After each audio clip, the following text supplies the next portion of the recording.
إن الحمد لله نحمده ونستعينه ونستغفره ونعوذ بالله من شرور أنفسنا ومن سيئات أعمالنا من يهده الله فلا مضل له ومن يضلل فلا هادي له وأشهد أن لا إله إلا الله وحده لا شريك له وأشهد أن محمدا عبده ورسوله أما بعد أيها الأخوات إخواني السلام عليكم ورحمة الله وبركاته আমরা গত ক্লাসে গাদিবাল্লাহি তাআলা আল্লাহ সুবহানাহু ওয়া তাআলা যে রাগ করেন, তিনি যে ক্রোধ অতিশয় রাগ করেন সেটা সম্পর্কে আমরা আলোচনা করেছি। আমরা কোরআনুল কারীম থেকে কিছু আয়াত আমরা পেশ করেছি, যেটা থেকে আল্লাহ সুবহানাহু ওয়া তাআলা বলছেন যে মুশরিকুন, মুনাফিকুন, আল ইয়াহুদ ইত্যাদি और মুরতাদ ইত্যাদি রকমের যারা দ্বীন ইসলাম থেকে বের হয়ে গিয়ে অন্য একটি পর্যায়ে চলে যায়, অর্থাৎ যখন মুসলমান হিসাবে, মুমিন হিসাবে যখন থাকে না, তখনই আল্লাহর গাদাব, যে আল্লাহর রাগ, সেটি তার উপর পতিত হয়। শুধুমাত্র দুইটি কন্ডিশনে মুসলমান হিসাব সত্ত্বেও তার উপর গাদাব চলে আসতে পারে, সেটি আমরা আলোচনা করেছি। একটি হচ্ছে যে কোনো মুমিন ব্যক্তিকে ইচ্ছাকৃতভাবে হত্যা করলে, অথবা যে কোনো নারী যদি লিআনের মাধ্যমে যদি বলে পঞ্চমবারের মতো যে তার স্বামী যেটি অভিযোগ করেছে সে যদি সত্যবাদী হয়, তাহলে আমার উপর আল্লাহর গাদাব। তারপরে আমরা কোরআনুল কারীম থেকে বিভিন্ন আয়াতের কে দেখেছি যে সেখানে গাদিবিল্লাহি তাআলা সেগুলো কিভাবে এসেছে। এর আগে মাহাব্বাতিল্লাহি তাআলা ক্ষেত্রে আল্লাহ সুবহানাহু ওয়া তাআলা ইউহিব্বু এবং আল্লাহ সুবহানাহু ওয়া তাআলা লা ইউহিব্বু, এই বিষয়ে আমরা আয়াত পেশ করেছি। তাদের ভিতরে অনেক অতি উৎসাহী এবং বিদুষী, কোরআন হাদিসের চর্চা করেন ইত্যাদি আগ্রহী কিছু শ্রোতাবৃন্দ, তারা সেটিকে অনুসন্ধান করে আরো কিছু আয়াত এবং বিষয়ের খোঁজ পেয়েছে। এই ক্ষেত্রে সে সকল প্রশ্ন আমাদের কাছে এসেছে, আমরা সেগুলোকে একটি মাপকাঠি নির্ধারণ করে তার সমাধান করার জন্য সবাইকে অনুরোধ করছি। এই যে কোরআনুল কারীম থেকে বিভিন্ন আয়াতের বিষয়বস্তু সাপেক্ষে ভাগ করা হয়েছে, সেগুলো আসলে আমার নিজের করা নয়, সেগুলো আমি একটি কিতাব থেকে আপনাদেরকে সে আয়াতগুলো পড়ে শুনিয়েছি। সেই কিতাবটার নাম হচ্ছে আল মুআজাম ওয়াল মাফারিস লিল আলফাজ আল কোরআন আল কারীম। এই যে মুআজাম আল মাফারিস লিল আলফাজ আল কোরআন আল কারীম, এটি আরবি ভাষায় একটি কোরআনের মানে একটি ডিকশনারি বলা যেতে পারে। এই কিতাবটুকুর ভিতরে ইন্নাল্লাহা ইউহিব্বু অথবা লা ইউহিব্বু, ভালোবাসেন না অথবা ভালোবাসেন, সেগুলোর একটি তালিকা আয়াত দেওয়া হয়েছে। সেখান থেকেই আমি আপনাদের কাছে আয়াতগুলো পড়ে শুনিয়েছি এবং পরিবেশনা করেছি। এর বাইরে এখানে আর কোনো আয়াত সেই কিতাবটার ভিতরে নাই, এবং এর বাইরে ওই ইউহিব্বু লা ইউহিব্বুর বাইরে কোরআন থেকে উদ্ধৃতি দেওয়া সম্ভব হবে না, কারণ এটি একটি পরিপূর্ণ কিতাব যেটি দীর্ঘদিন পরিশ্রম করে কাতিব তিনি সংঘবদ্ধ ভাবে কিতাবের ভিতরে লিখেছেন। আপনারা কেউ যদি ইন্টারেস্টেড থাকেন, এটি আরবি ভাষায় বাইরুত লিবানন থেকে প্রকাশিত এটি আপনারা কিনে বাসায় দেখতে পারেন আর কি, যদি কেউ ইন্টারেস্টেড থাকেন। কিন্তু মূল বইটি হচ্ছে আল মুআজাম আল মাফারিস লিল আলফাজ আল কোরআনিল কারীম, যে কোরআনের যে শব্দগুলো তার একটি পাদ তালিকা, সেটি শুধু তালিকা ভিত্তিক একটি বই। এইখান থেকে আমরা গাদিবাল্লাহি তাআলা সেটি আমরা পড়ে শুনিয়েছি। তাতে আমরা যেটা বুঝতে পেরেছি যে গাদাব, আল্লাহ সুবহানাহু ওয়া তাআলার যে গাদাব, অর্থাৎ তার রহমত থেকে বঞ্চিত হওয়া, তার ক্রোধ এবং আক্রোশের শিকার হওয়া, এই যে পরিস্থিতি, এটি দুনিয়ার জীবনে মুমিন মুসলমানদের ক্ষেত্রে খুবই সুযোগ একেবারে নাই বললেই চলে, যদি না সে নিজেকে নিজে সেই অবস্থার ভিতরে নিজেকে সমর্পণ না করে। সুতরাং দুনিয়ার জীবনে আমরা আল্লাহ সুবহানাহু ওয়া তাআলার গাদাব থেকে আমরা এমনিতেই কোরআনুল কারীমের মাধ্যমে যে আয়াত এসেছে তার ইশারা ইঙ্গিতের মাধ্যমে আমরা দেখতে পাই যে মুসলমান মুমিন যারা, তারা গাদাবুল্লাহি তাআলা, আল্লাহর যে গাদাব, যে তার যে রাগ, সেটা থেকে এমনিতেই আমরা ঈমানের মাধ্যমে মুক্তি পেয়েই আছি। সুতরাং কোনো মুমিনের জন্য, মুসলমানের জন্য সেগুলো আমরা কামনা করতে পারি না, কিংবা তার উপরে সেটি হচ্ছে সেটা আমরা বলতে পারি না, সেটি আমরা গত ক্লাসে আলোচনা করেছি। কিন্তু আল্লাহ সুবহানাহু ওয়া তাআলার গাদাব, সেটি দুনিয়ার জীবনে আমাদের কাছে কোরআনুল কারীমের আয়াত অনুযায়ী একরকম, কিন্তু আখিরাতে আল্লাহর গাদাব আবার দেখা দিবে এবং আল্লাহ সুবহানাহু ওয়া তাআলা আখিরাতে শুধু ইয়াউমাল কিয়ামার দিনে একবারই তিনি রাগ করবেন, এবং এমন রাগ করবেন যে সেই রাগের মতো রাগ তিনি আর কোনোদিন করেন নাই এবং ভবিষ্যতেও আর করবেন না। এবং সেই রাগের যে ধরন, সেই রাগের ধরন দুনিয়ার রাগের মতো নয়। ভালো করে যদি বুঝতে পারেন তাহলে আপনারা উপকৃত হবেন ইনশাআল্লাহ তাআলা। দুনিয়াতে দেখা যাচ্ছে যে মুমিন মুসলমান যাদের ভিতরে ইসলাম আছে, এখানে একটি কনফিউশন দেখা দিয়েছে কিছু প্রশ্নকারীর ভিতরে, যে মুনাফিক সে তো মুসলমানের ভিতরেই। শুনুন, মুনাফিকের মানে সত্যিকার যিনি মুনাফিক তিনি তো মুসলমান নন, মুমিন নন। কারণ আল্লাহ সুবহানাহু ওয়া তাআলা মুনাফিকের শাস্তি নির্ধারণ করে রেখেছেন, চিরকাল জাহান্নামে থাকবে এবং তার স্তর হবে কাফেরদের নিচে।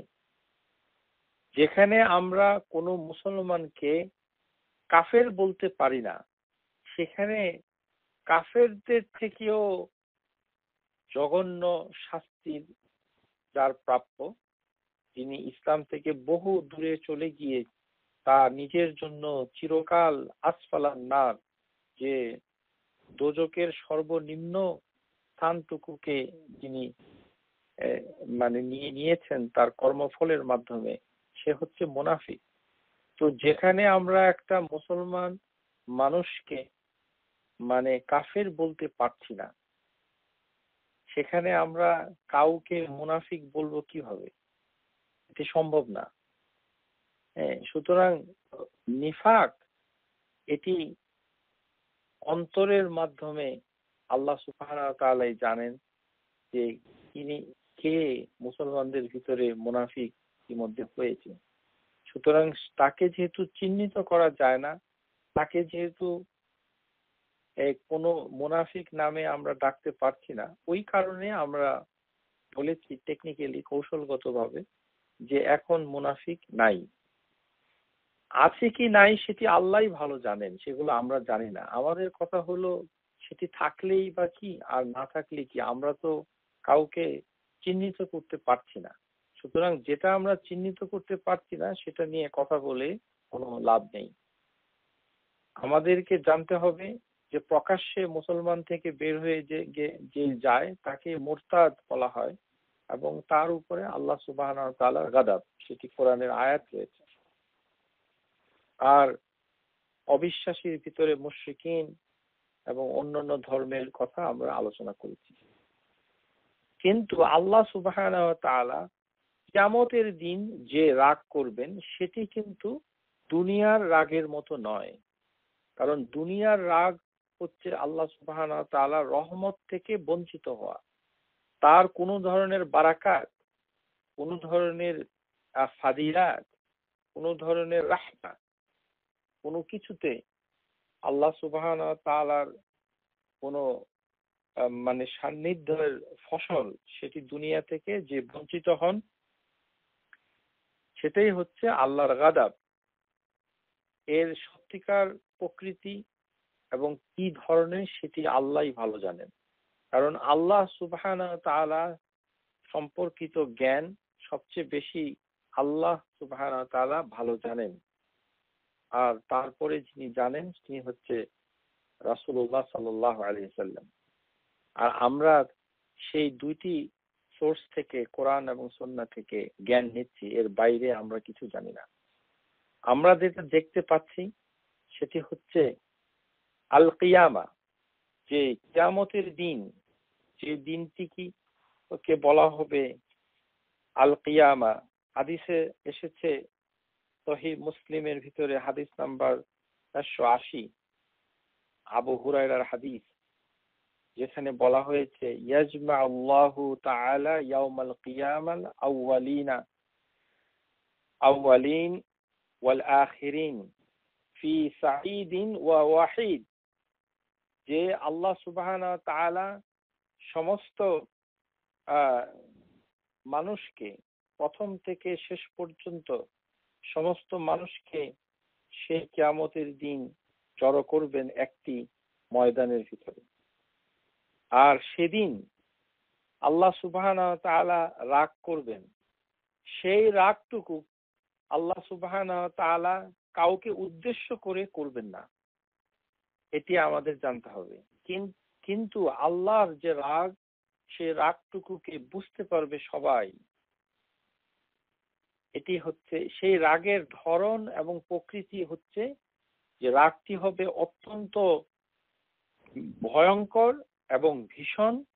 কিন্তু আল্লাহ সুবহানাহু ওয়া তাআলা কি উদ্দেশ্যে এই রাগ করছেন, তিনি কি এই রাগের মাধ্যমে মানে রহমত থেকে বঞ্চিত করছেন অথবা কাউকে শাস্তি দিচ্ছেন, এটি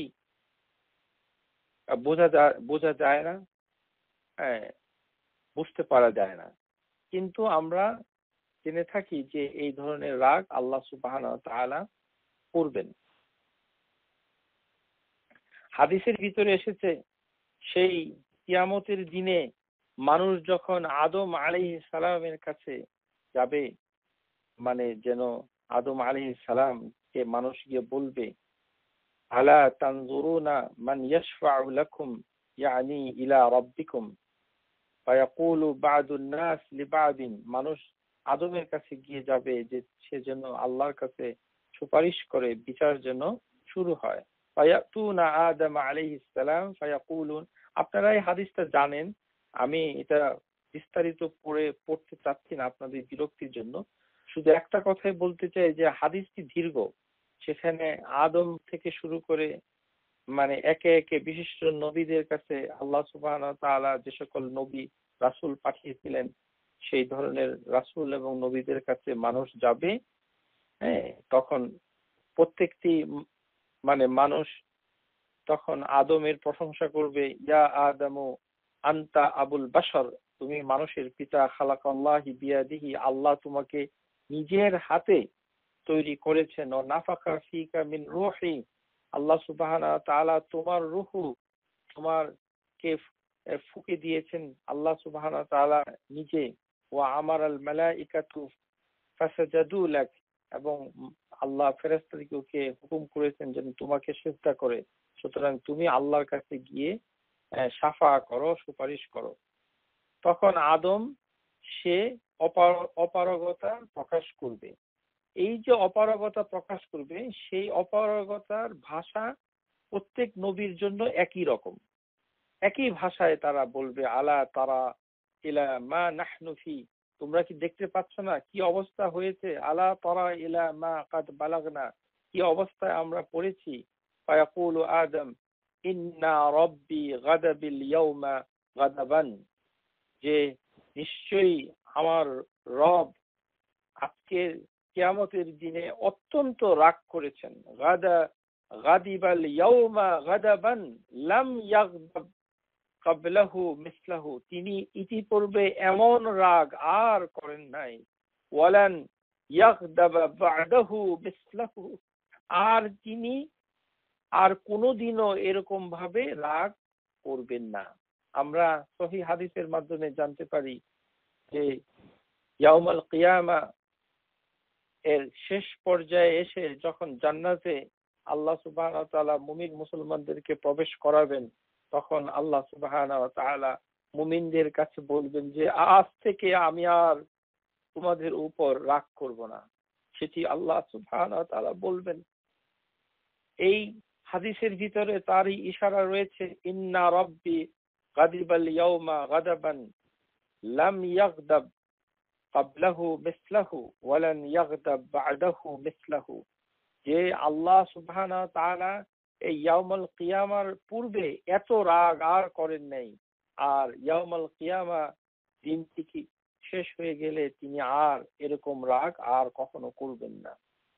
এভাবে তারা মানে নূহ আলাইহিস সালামের কাছে যাবে, ফায়াকুল লাহুম, নূহ মানুষকে বলবে, ইন্না রাব্বি কাদ গাদিবাল ইয়াউমা গাদাবান লাম ইয়াগদাব ক্বাবলাহু মিসলাহু ওয়ালান ইয়াগদাব বা'দাহু মিসলাহু।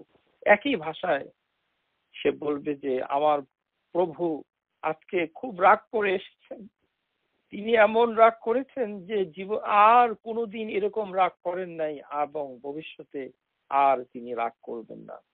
এভাবে তারা ইব্রাহিম আলাইহিস সালামের কাছে যাবে, ফায়াকুলু লাহুম ইব্রাহিমু ইন্না রাব্বি কাদ গাদিবাল ইয়াউমা গাদাবান লাম ইয়াগদাব ক্বাবলাহু মিসলাহু ওয়ালা ইয়াগদাবু বা'দাহু মিসলাহু, আর তিনি এরকম রাগ করবেন না আজকের দিনের পরেও। যাকারা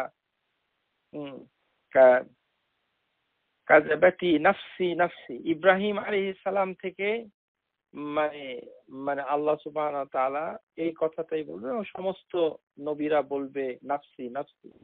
মানুষ মূসা আলাইহিস সালামের কাছে যাবে, ফায়াকুলুনা ইয়া মূসা আনতা রাসূলুল্লাহ ফাদ্দালাকাল্লাহু, আল্লাহ তোমাকে ফজিলত দান করেছে। মূসা একই কথা বলবে, ইন্না রাব্বি কাদ গাদিবা আল ইয়াউম গাদাবান লাম ইয়াগদাব ক্বাবলাহু মিসলাহু ওয়ালান ইয়াগদাব বা'দাহু মিসলাহু। এভাবে তারা ঈসা ইবনে মারইয়ামের কাছে যাবে, ঈসা ইবনে মারইয়াম একই ভাষায় বলবে, ইন্না রাব্বি কাদ গাদিবাল ইয়াউমা গাদাবান লাম ইয়াগদাব ক্বাবলাহু মিসলাহু ওয়ালান ইয়াগদাব বা'দাহু মিসলাহু। এইভাবে তারা বিভিন্ন আম্বিয়া রাসূলের কাছে যখন যাবে, সবাই বলবে নাফসি নাফসি, আর সবাই একটা কথা বলবে যে আল্লাহ রাগ করেছেন আজকের কিয়ামতের দিনে, এমন রাগ আল্লাহ সুবহানাহু ওয়া তাআলা আর আগে করেন নাই, আর আজকের দিনের পরে আর তিনি করবেন না। এই করতে করতে যখন মানুষ নবী সাল্লাল্লাহু আলাইহি ওয়াসাল্লামের কাছে যাবে, তখন মানুষ বলবে, ফায়াকুলান ইয়া মুহাম্মাদু আনতা রাসূলুল্লাহ ওয়া খাতিমুল আম্বিয়া, আপনি হচ্ছেন আল্লাহর রাসূল এবং সমস্ত নবীর শেষ নবী। ও গাফারাল্লাহু লাকা মা তাকাদ্দামা বিযামবিকা ওয়া মা তাআখার, আপনারা সবাই জেনে থাকবেন যে রাসূলুল্লাহ সাল্লাল্লাহু আলাইহি ওয়াসাল্লামের পূর্বের মানে গুনাহ এবং ভবিষ্যতের গুনাহ আল্লাহ সুবহানাহু ওয়া তাআলা সবই ক্ষমা করেছেন। গাফারাল্লাহু লাকা ওয়া ইশফা' লানা ইলা রাব্বিক, আপনি প্রভুর কাছে আমাদের জন্য মানে সুপারিশ করেন। তখন তিনি আর এই কথাটুকু বলবেন না যে আল্লাহ আজকে রাগ করেছেন। তিনি যেটা করবেন সেটা হচ্ছে ফাআনতালিকু ফাআতি তাহতাল আরশ, তিনি আরশের নিচে মানে যাবেন, বা আকাউ সাজিদান লিরাব্বি, তিনি তার রবের প্রতি একটি সিজদায় পড়ে যাবেন, সিজদা দিবেন, সেটি আপনারা সবাই জানেন। তারপরে তিনি সুম্মা ইয়াফতাহুল্লাহু আলাইয়া ওয়া ইউলহিমুনা মিন মাহামাদিহি হুসনি সানাআ আলাই শাইআন লাম ইয়াফতাহু লিআহাদিন ক্বাবলি, যে আল্লাহ সুবহানাহু ওয়া তাআলা ওহীর মাধ্যমে নবী সাল্লাল্লাহু আলাইহি সাল্লামকে এমন কিছু কালেমা কথা শিক্ষা দিবেন, সুন্দর কথা যেগুলো আল্লাহর প্রশংসামূলক, সেগুলো তিনি ওই সিজদার ভিতরে করবেন। তখন আল্লাহ তাকে বলবেন, ইয়া মুহাম্মাদু আরফা রাসাক, হে মুহাম্মদ তুমি তোমার মাথা তোলো। এই যে আমরা হাদিসের ভিতরে জানতে পারলাম, এই যে রাগ, এই রাগটুকু ভিন্ন প্রকৃতির, এটি দুনিয়ার রাগ নয়। এটি নবী সাল্লাল্লাহু আলাইহি সাল্লাম, আম্বিয়া আল মুরসালিন, তারা সবাই আল্লাহর সে রাগকে অনুভব করবে, দেখবে। আল্লাহ সুবহানাহু ওয়া তাআলার রাগের চূড়ান্ত বহিঃপ্রকাশ ঘটাবেন, কিন্তু সত্যিকার অর্থে এই রাগ কার উদ্দেশ্যে, কি কারণে, সেটি আমরা হাদিসের মাধ্যমে জানতে পারছি না। সুতরাং পরকালে আল্লাহ সুবহানাহু ওয়া তাআলার অসন্তুষ্টি, সেটি দুনিয়ার গাদাবের যে সাথে কোনো সম্পর্ক নেই, এটি ভিন্ন প্রকৃতির। এর প্রকৃত স্বরূপ আল্লাহই ভালো জানেন। আল্লাহ সুবহানাহু ওয়া তাআলা রাগ শেষ হয়ে যাওয়ার পর আল্লাহ সুবহানাহু ওয়া তাআলা সন্তুষ্টি প্রকাশ করবেন, এবং দুনিয়ার ভিতরে আল্লাহ সুবহানাহু ওয়া তাআলা, আজকে আমরা যে আলোচনা করতে যাচ্ছি সেটি হচ্ছে আল্লাহর খুশি হয়ে যাওয়া, ফারহান বিল্লাহি তাআলা, যে আল্লাহ সুবহানাহু ওয়া তাআলার খুশি হয়ে যাওয়া।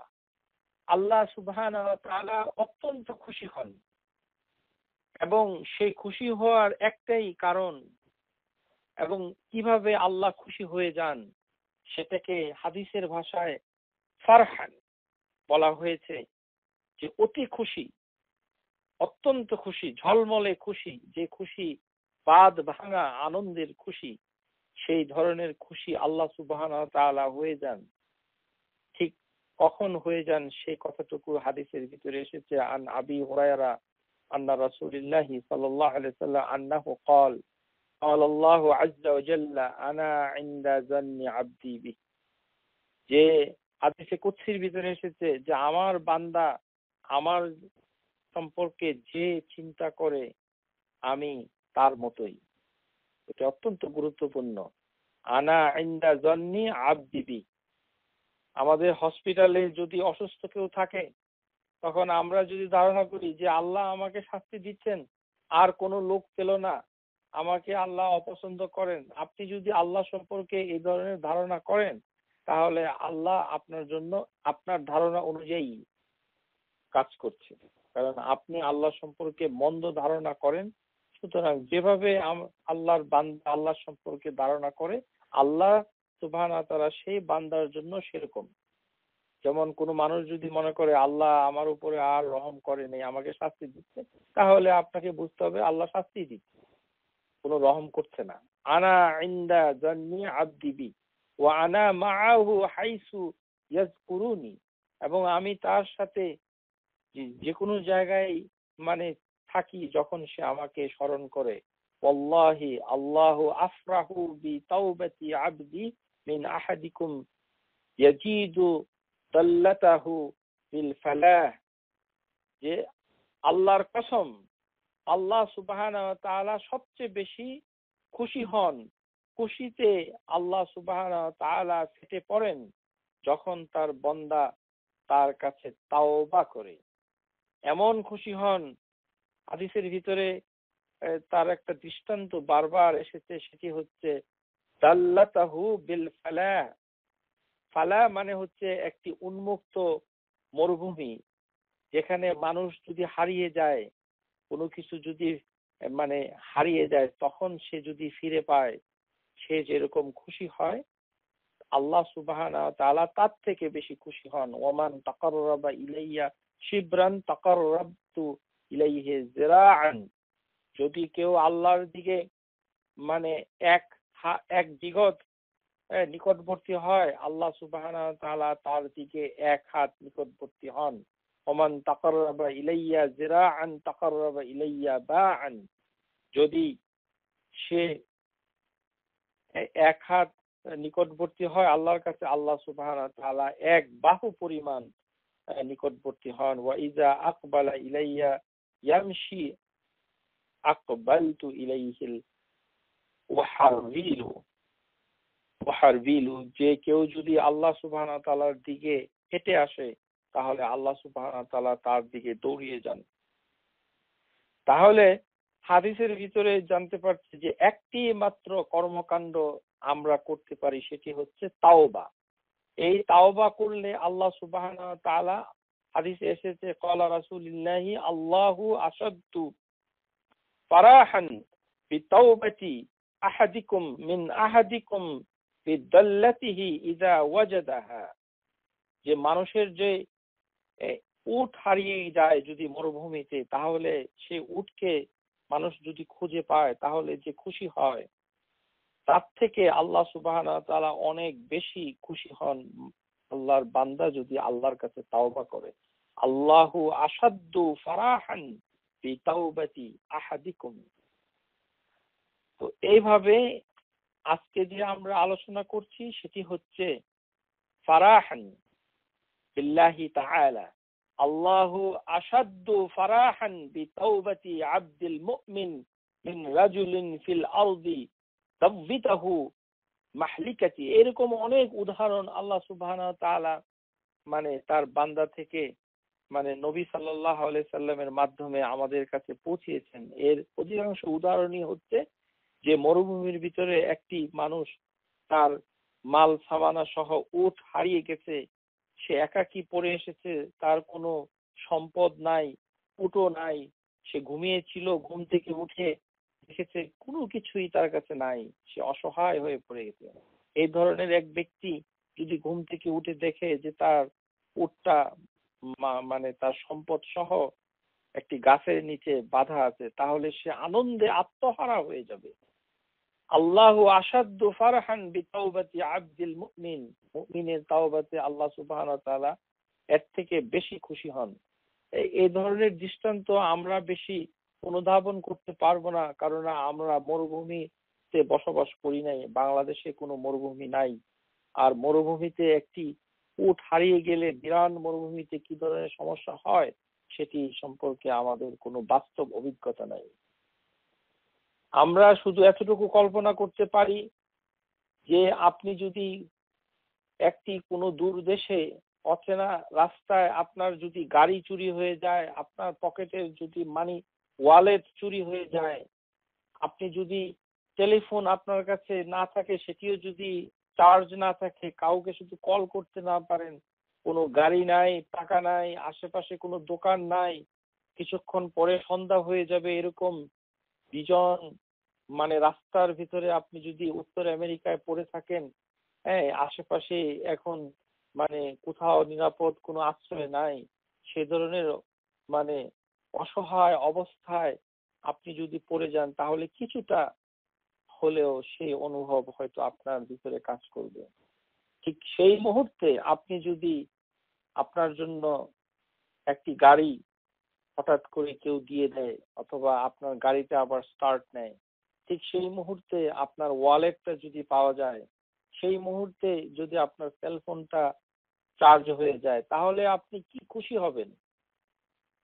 সেই উদাহরণটুকুই হাদিসের ভিতরে এসেছে। এই হাদিসের ভিতরে এসেছে যে যে ব্যক্তি উট এবং তার সম্পদ পেয়েছিল আনন্দে, সে উল্টাপাল্টা বলতে শুরু করেছে, ক্বালা মিন শিদ্দাতিল ফারাহি, যে সে এত আনন্দিত হলো, সে বলতেছে আল্লাহুম্মা আনতা আবদি ওয়া আনা রাব্বুক, হে আল্লাহ, আমি হচ্ছি তোমার রব আর তুমি হচ্ছ আমার বান্দা। মানে সে আল্লাহকে বলতেছে যে আল্লাহ হচ্ছে তার বান্দা আর মানে তুমি হচ্ছ আমার স্লেভ।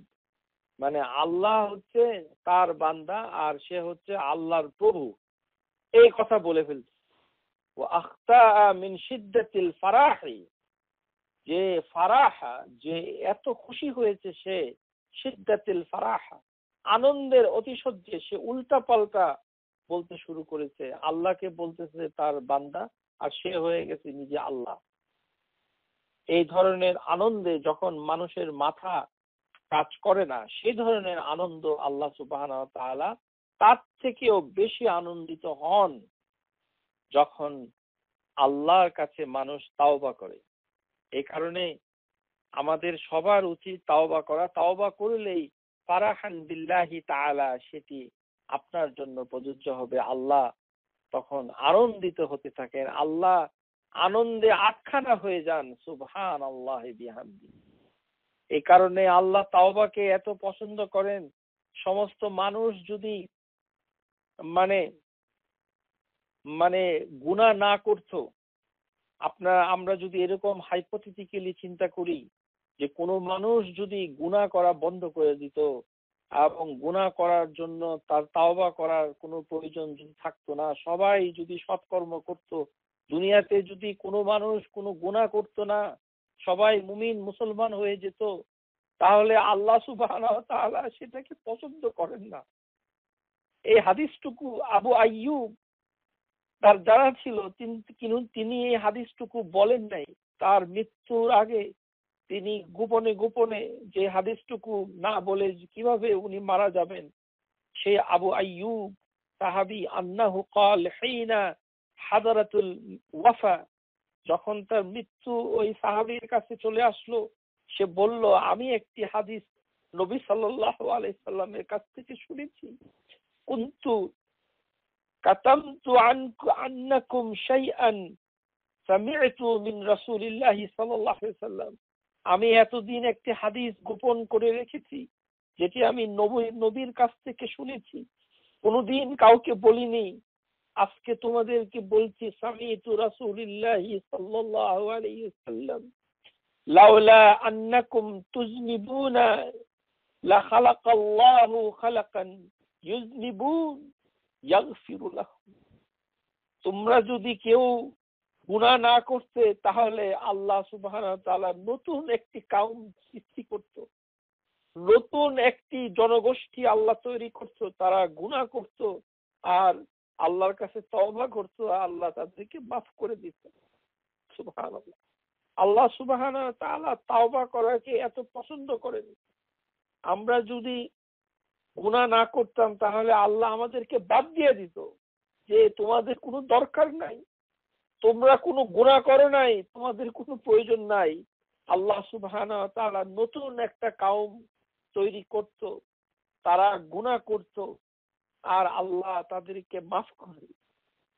সুতরাং আল্লাহ সুবহানাহু ওয়া তাআলা এভাবে অত্যন্ত দরদ দিয়ে আল্লাহ সুবহানাহু ওয়া তাআলা মানুষকে মাফ করেন, তাওবা করাকে পছন্দ করেন। তাওবা করলে আল্লাহ অত্যন্ত খুশি হয়ে যান। আজকের এই অনুষ্ঠানে যে ফারহান বিল্লাহি তাআলা, সেটি একমাত্র হাসিল করা যাবে যদি আমরা সবসময় আল্লাহর কাছে তাওবা করি। আস্তাগফিরুল্লাহ আস্তাগফিরুল্লাহ মিন যামবি, এইভাবে আরবি ভাষায় আস্তাগফিরুল্লাহ লি আবি, হে আল্লাহ, আমার আব্বার জন্য আমি ইস্তিগফার পাঠ করছি। আস্তাগফিরুল্লাহ লি উম্মি, আমি আমার আম্মার জন্য ইস্তিগফার পাঠ করছি। সেভাবে নিজের জন্য, নিজের বাবার জন্য, নিজের মায়ের জন্য আল্লাহর কাছে ইস্তিগফার পাঠ করা অত্যন্ত গুরুত্বপূর্ণ। আল্লাহ সুবহানাহু ওয়া তাআলা সেটি পছন্দ করেন। আল্লাহ সুবহানাহু ওয়া তাআলা ফারহান আসাদ্দা, আল্লাহ সুবহানাহু ওয়া তাআলা সেটি এমন খুশি হন যার উপমা আমাদের কাছে নাই।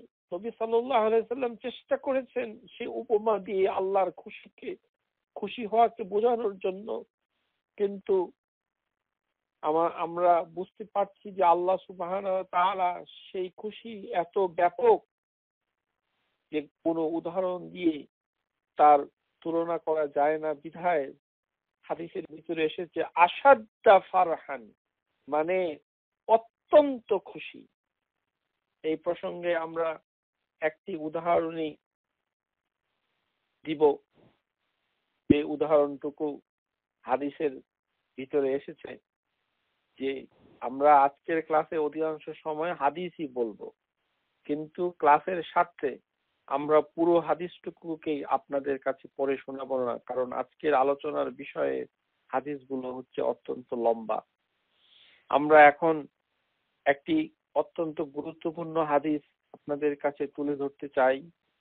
সেটি হচ্ছে, যে মানুষ যতই অপরাধ করুক না কেন আল্লাহ সুবহানাহু ওয়া তাআলা সেটিকে ক্ষমা করবেন। সেটি বুখারী মুসলিমের ভিতরে কিতাবুত তাওবা, যে তাওবার যে কিতাব রয়েছে সেটার ভিতরে এসেছে, বাবু কবুলু তাওবাতুল কাতিল ওয়া ইন্না কাসীরা কাতালাহু, যে আল্লাহ তাওবা গ্রহণ করেছে ওই ব্যক্তি যে ব্যক্তি অনেক মানুষকে খুন করেছে, অনেক মানুষকে খুন করেছে। অনেক মানুষকে খুন করলে আল্লাহ সুবহানাহু ওয়া তাআলার যে মানুষকে যদি আল্লাহ মানে কোন শাস্তি আল্লাহ দেন, তাহলে মানুষের প্রথম অপরাধ হচ্ছে যে মানুষ যদি কোনো মানুষকে হত্যা করে ইচ্ছাকৃতভাবে, তাহলে আমরা হাদিসের ভিতরে দেখতে পাই যে আল্লাহ সুবহানাহু ওয়া তাআলা তাকে গাদাব দিবে এবং আল্লাহ সুবহানাহু ওয়া তাআলার লানা তার উপরে আসবে, আর তার উপরে আসবে হচ্ছে আল আযাব। এই কারণে আল্লাহ সুবহানাহু ওয়া তাআলা যে এই যে মানে শাস্তি এটি তিনি নির্ধারণ করেছেন, তারপরে আল্লাহ সুবহানাহু ওয়া তাআলা যে তার গাদাব এটি যে মানে আল্লাহ সুবহানাহু ওয়া তাআলা দিচ্ছেন, এটি হচ্ছে যে যদি কেউ মানুষকে খুন করে, মানুষকে খুন করা, বিশেষ করে মুমিনকে, ইউকাতিলু বিল মুমিনিন মুতাআম্মিদান, যে কোনো মানুষকে যদি কেউ খুন করে, সে যদি মুমিন হয় তাহলে তার কঠিন শাস্তি। তেমনি একটি ব্যক্তি বনী ইসরাইলের, এই হাদিসটুকুকে আমাদের দেশে ছোটবেলায় আমরা শুনেছি যে নিজামুদ্দিন আউলিয়া। আমাদের দেশে তো কোনো কোরআন হাদিসের চর্চা নাই। কোরআন হাদিসকে আমাদের দেশের মানুষ রূপকথার ওই মায়াবী গল্পের সাথে তুলনা করে কোরআন হাদিসের সর্বনাশ করেছে। সেটির জন্য দায়ী হচ্ছে আমাদের জনসাধারণ এবং তাদের উলামা। আমরা যখন ছোট ছিলাম তখন আমাদেরকে আমাদের পাড়া প্রতিবেশীরা গল্প শোনাতো যে নিজামুদ্দিন আউলিয়া নামে একজন লোক আসলে নিজামুদ্দিন ডাকাত ছিল। ওই নিজামুদ্দিন আউলিয়া হলো কিভাবে, যে সে ৯৯টা খুন করেছিল, তারপরে সে বলল যে আমি কি তাওবা করতে পারবো কিনা। সে বলল যে তুমি তো তাওবা করতে পারবে না, তবে তাকে খুন করে ১০০টা খুন করলো। তারপরে নিজামুদ্দিন ডাকাত সে ১০০টা খুন করার পর হঠাৎ করে আউলিয়া হয়ে গেল। আর তার মাজার কোথায় আছে? ইন্ডিয়াতে আছে। অসভ্য, অশ্লীল, মিথ্যা, কুরুচিপূর্ণ, কোরআন হাদিসের বিরোধী এই ধরনের গল্প কাহিনী দিয়ে আমাদের দেশের মানুষের ঈমানকে বিনষ্ট করা হয়েছে। কারণ সহিহ হাদিসের কোনো আবাদ না থাকার জন্য এই ধরনের হাসি ঠাট্টামূলক গল্প কাহিনী আমাদের জনগোষ্ঠীর ভিতরে চালু আছে।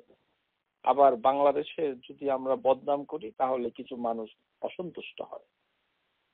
অসন্তুষ্ট হওয়ার কোনো কারণ নেই, কারণ আমার বাংলাদেশের জনগোষ্ঠী তেমন কোনো কোরআন হাদিসের খিদমত করতে পারে নাই। যেটি করেছে কোরআন হাদিসকে নষ্ট করে দিয়েছে। এই যে ৯৯টি খুন করেছে, এই ৯৯টি খুনের কাহিনী যে ব্যক্তির মাধ্যমে সাধিত হয়েছে, তিনি তো উম্মতে মুহাম্মদীর কোনো লোক নন, তিনি হচ্ছেন বনী ইসরাইলের লোক। হাদিসের ভিতরে এসেছে আন আবি সাঈদ আল খুদরি আন্না নবী সাল্লাল্লাহু আলাইহি সাল্লাম قال, এটি যারা হাদিস দেখতে চান সেটা হচ্ছে ৭৮০০ নম্বর হাদিস, কিতাবুত তাওবা। কানা ফি মান কানা ক্বাবলাকুম রাজুলুন কাতালা ৯৯ নাফসান। নবী সাল্লাল্লাহু আলাইহি সাল্লাম শুরুতেই হাদিসের শুরুতেই বলে দিচ্ছেন যে তোমাদের পূর্বে, কানা ফি মান কানা ক্বাবলাকুম, যে তোমাদের পূর্বে এক ব্যক্তি ছিল। তার মানে সাহাবীদেরও বহু আগে বনি ইসরাইলের যুগে একটি লোক ছিল, কাতালা তিসআতা তিসঈনা নাফসান, সে ব্যক্তি 99টা মানুষকে খুন করেছিল। তার মানে কোন ব্যক্তি তার নাম আমরা জানি না, কিন্তু সে ব্যক্তি হচ্ছে বনি ইসরাইলের এক ব্যক্তি। সুতরাং সেটি বাংলাদেশ ভারত পাকিস্তানের তামাশা করার কোনো গল্প কাহিনী নয়, সেটি হচ্ছে বুখারী মুসলিমে বর্ণিত একটি হাদিস। আর সেখানে এনে লাগিয়েছে আমাদের কি নিজামুদ্দিন, ঢাকায় নিজামুদ্দিন আউলিয়া। আল্লাহ আমাদের সবাইকে মাফ করো। এগুলো করে আমাদের দেশের লোকরা গল্প করে, আর এখান থেকে নাকি শিক্ষা নেয়। ওয়াজ মাহফিলের ভিতরে মিথ্যা কথা বলা হচ্ছে। নিজামুদ্দিনের কোনো নামই, নিজামুদ্দিন নাম কিন্তু কোনো কোরআনেও নাই, হাদিসেও নাই, কোথাও নাই। এই ধরনের নামই হচ্ছে অশুদ্ধ। আল্লাহ আল্লাহ মাগফির লি জামিআন। ফাসাআলা আন আ'লামি আহলিল আরদ ফাদুল্লা আলা রাহিব, যে ওই ব্যক্তি 99টা খুন করার পর তার ভিতরে একটি ভাব আসলো, সে জিজ্ঞাসা করলো, ওই দেশের একজন আলিম ব্যক্তিকে জিজ্ঞাসা করলো যে সে হচ্ছে একটি সাধু। ফাদুল্লা আলা রাহিব ফাআতাহু, সে তার কাছে আসলো, আসে বলল, ফাকাল, সে বলল, ইন্নাহু কাতালা তিসআতা তিসঈনা নাফসান, যে এই ব্যক্তি 99টা মানুষকে খুন করেছে। ফাহাল্লাহু মিন তাওবা, তার জন্য কি কোনো তাওবা আছে? ওই যে জ্ঞানী ব্যক্তি সে ওই লোককে বলল, ফাকাল লা, সে বলল না, 99টা খুন করা হয়েছে, আর কোনো তাওবার রাস্তা নাই। এই কথা শোনার পর ওই ব্যক্তি রাগ হয়ে ফাকাতালাহু, সে তাকেও খুন করেছে। এখন 99টা খুন করার পর ওই স্কলারকে, ওই যে সাধু ব্যক্তি রাহিব যাকে জিজ্ঞাসা করেছিল মাসালাটা, সে যখন বলল তাওবার কোনো রাস্তা নাই, তাকেও খুন করলো। ফাকাম্মালা বিহি মিয়া, এবং এইভাবে সে 100টা খুন পরিপূর্ণ করলো। ফাকাম্মালা বিহি মিয়া, সে 100টা খুন করলো। সুম্মা সাআলা আন আ'লামি আহলিল আরদি ফাদুল্লা আলা রাজুলিন আলিম, তারপরে সে আবারও ওই দেশে ঘুরতে লাগলো। তখন একটা আলিম স্কলার সে পেল, তাকে জিজ্ঞাসা করলো, ইন্নাহু কাতালা মিয়াতা নাফস, এই ব্যক্তি 100টি মানুষকে খুন করেছে। ফাহাল্লাহু মিন তাওবা, তার জন্য কি কোনো তাওবা আছে? ওই স্কলার আলিম তাকে বলল, ফাকাল নাম, আছে। ওয়ামান ইয়াহুলু বাইনাহু ওয়া বাইনাত তাওবা, যে তোমাকে, যে এই এই ধরনের হাল থেকে তোমাকে বুঝতে হবে যে তাওবা রাস্তাটা কোথায়। ইনতালিক ইলাল আরদি কাযা কাযা, তুমি যে ভূখণ্ডে আছো, যে জনগোষ্ঠীর ভিতরে আছো, সেটা থেকে তুমি বের হয়ে যাও। ফাইন্না বিহা আনা উনাসুন ইয়াবুদুন আল্লাহ তাআলা ফা'বুদিল্লাহি তাআলা মাআহুম, তুমি এমন এক দেশে যাও যেখানে দেখবে আল্লাহর বান্দারা আল্লাহর ইবাদত করতেছে, তুমি তাদের সাথে ইবাদত করো। ওয়ালা তারজিই ইলা আরদিকা ফাইন্নাহা আরদুল তাওয়া, যে তুমি নতুন আরেকটি অনুরূপ একটি ভূখণ্ডে চলে যাও। ফান্তালাকা হাত্তা ইযা নাসাফাত তারিকা আতাহুল মাউত, ওই ব্যক্তি যখন ওই যে দেশ, যে দেশের কথা ওই স্কলার বলেছিল যে তুমি এই দেশটা ছেড়ে দাও, করে এই দেশে তুমি এই 100টা খুন করেছো, তুমি এই দেশটা ছেড়ে দিয়ে অন্য একটি দেশে যাও যেখানে আল্লাহর বান্দারা আল্লাহর ইবাদত করতেছে, সেখানে তুমি চলে যাও।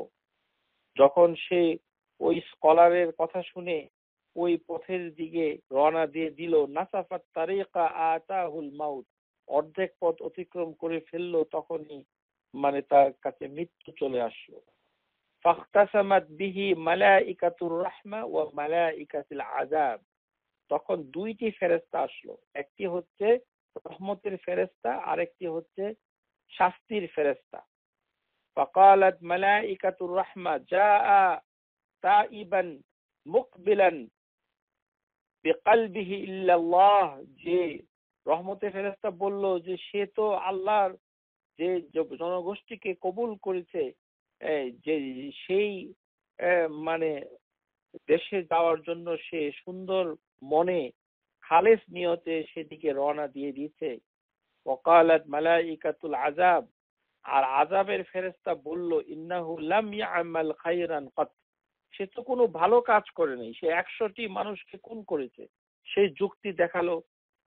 এইভাবে দুই ফেরেশতার ভিতরে যখন ঝগড়া চলতে লাগলো, তখন আরেক ফেরেশতা মানুষের আকার ধারণ করে হাজির হলো ফয়সালা করার জন্য।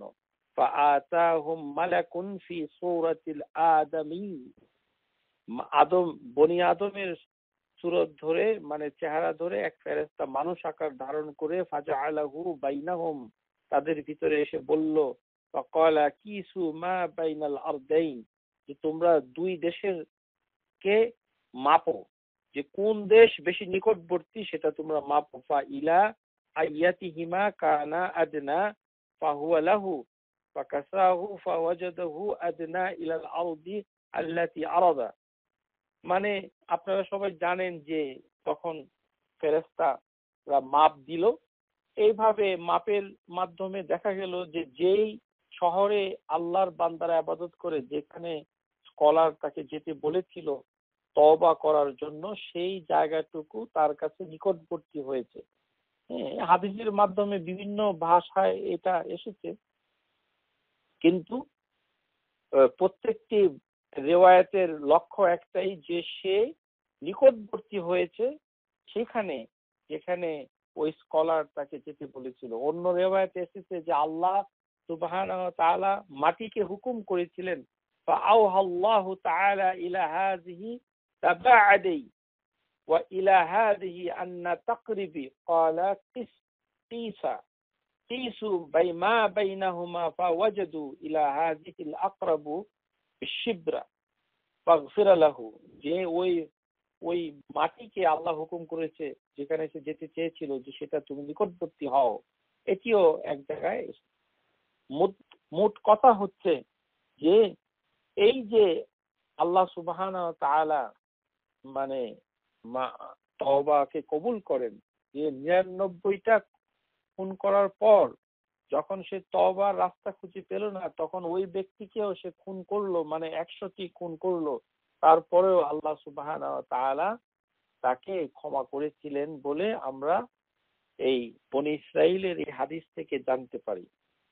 এটা থেকে বোঝা যাচ্ছে যে যিনি স্কলার, যিনি জ্ঞানী, তিনি মানে সত্যের আলো দেখাবেন এবং তার নলেজের মাধ্যমে তাকে সাহায্য করবেন।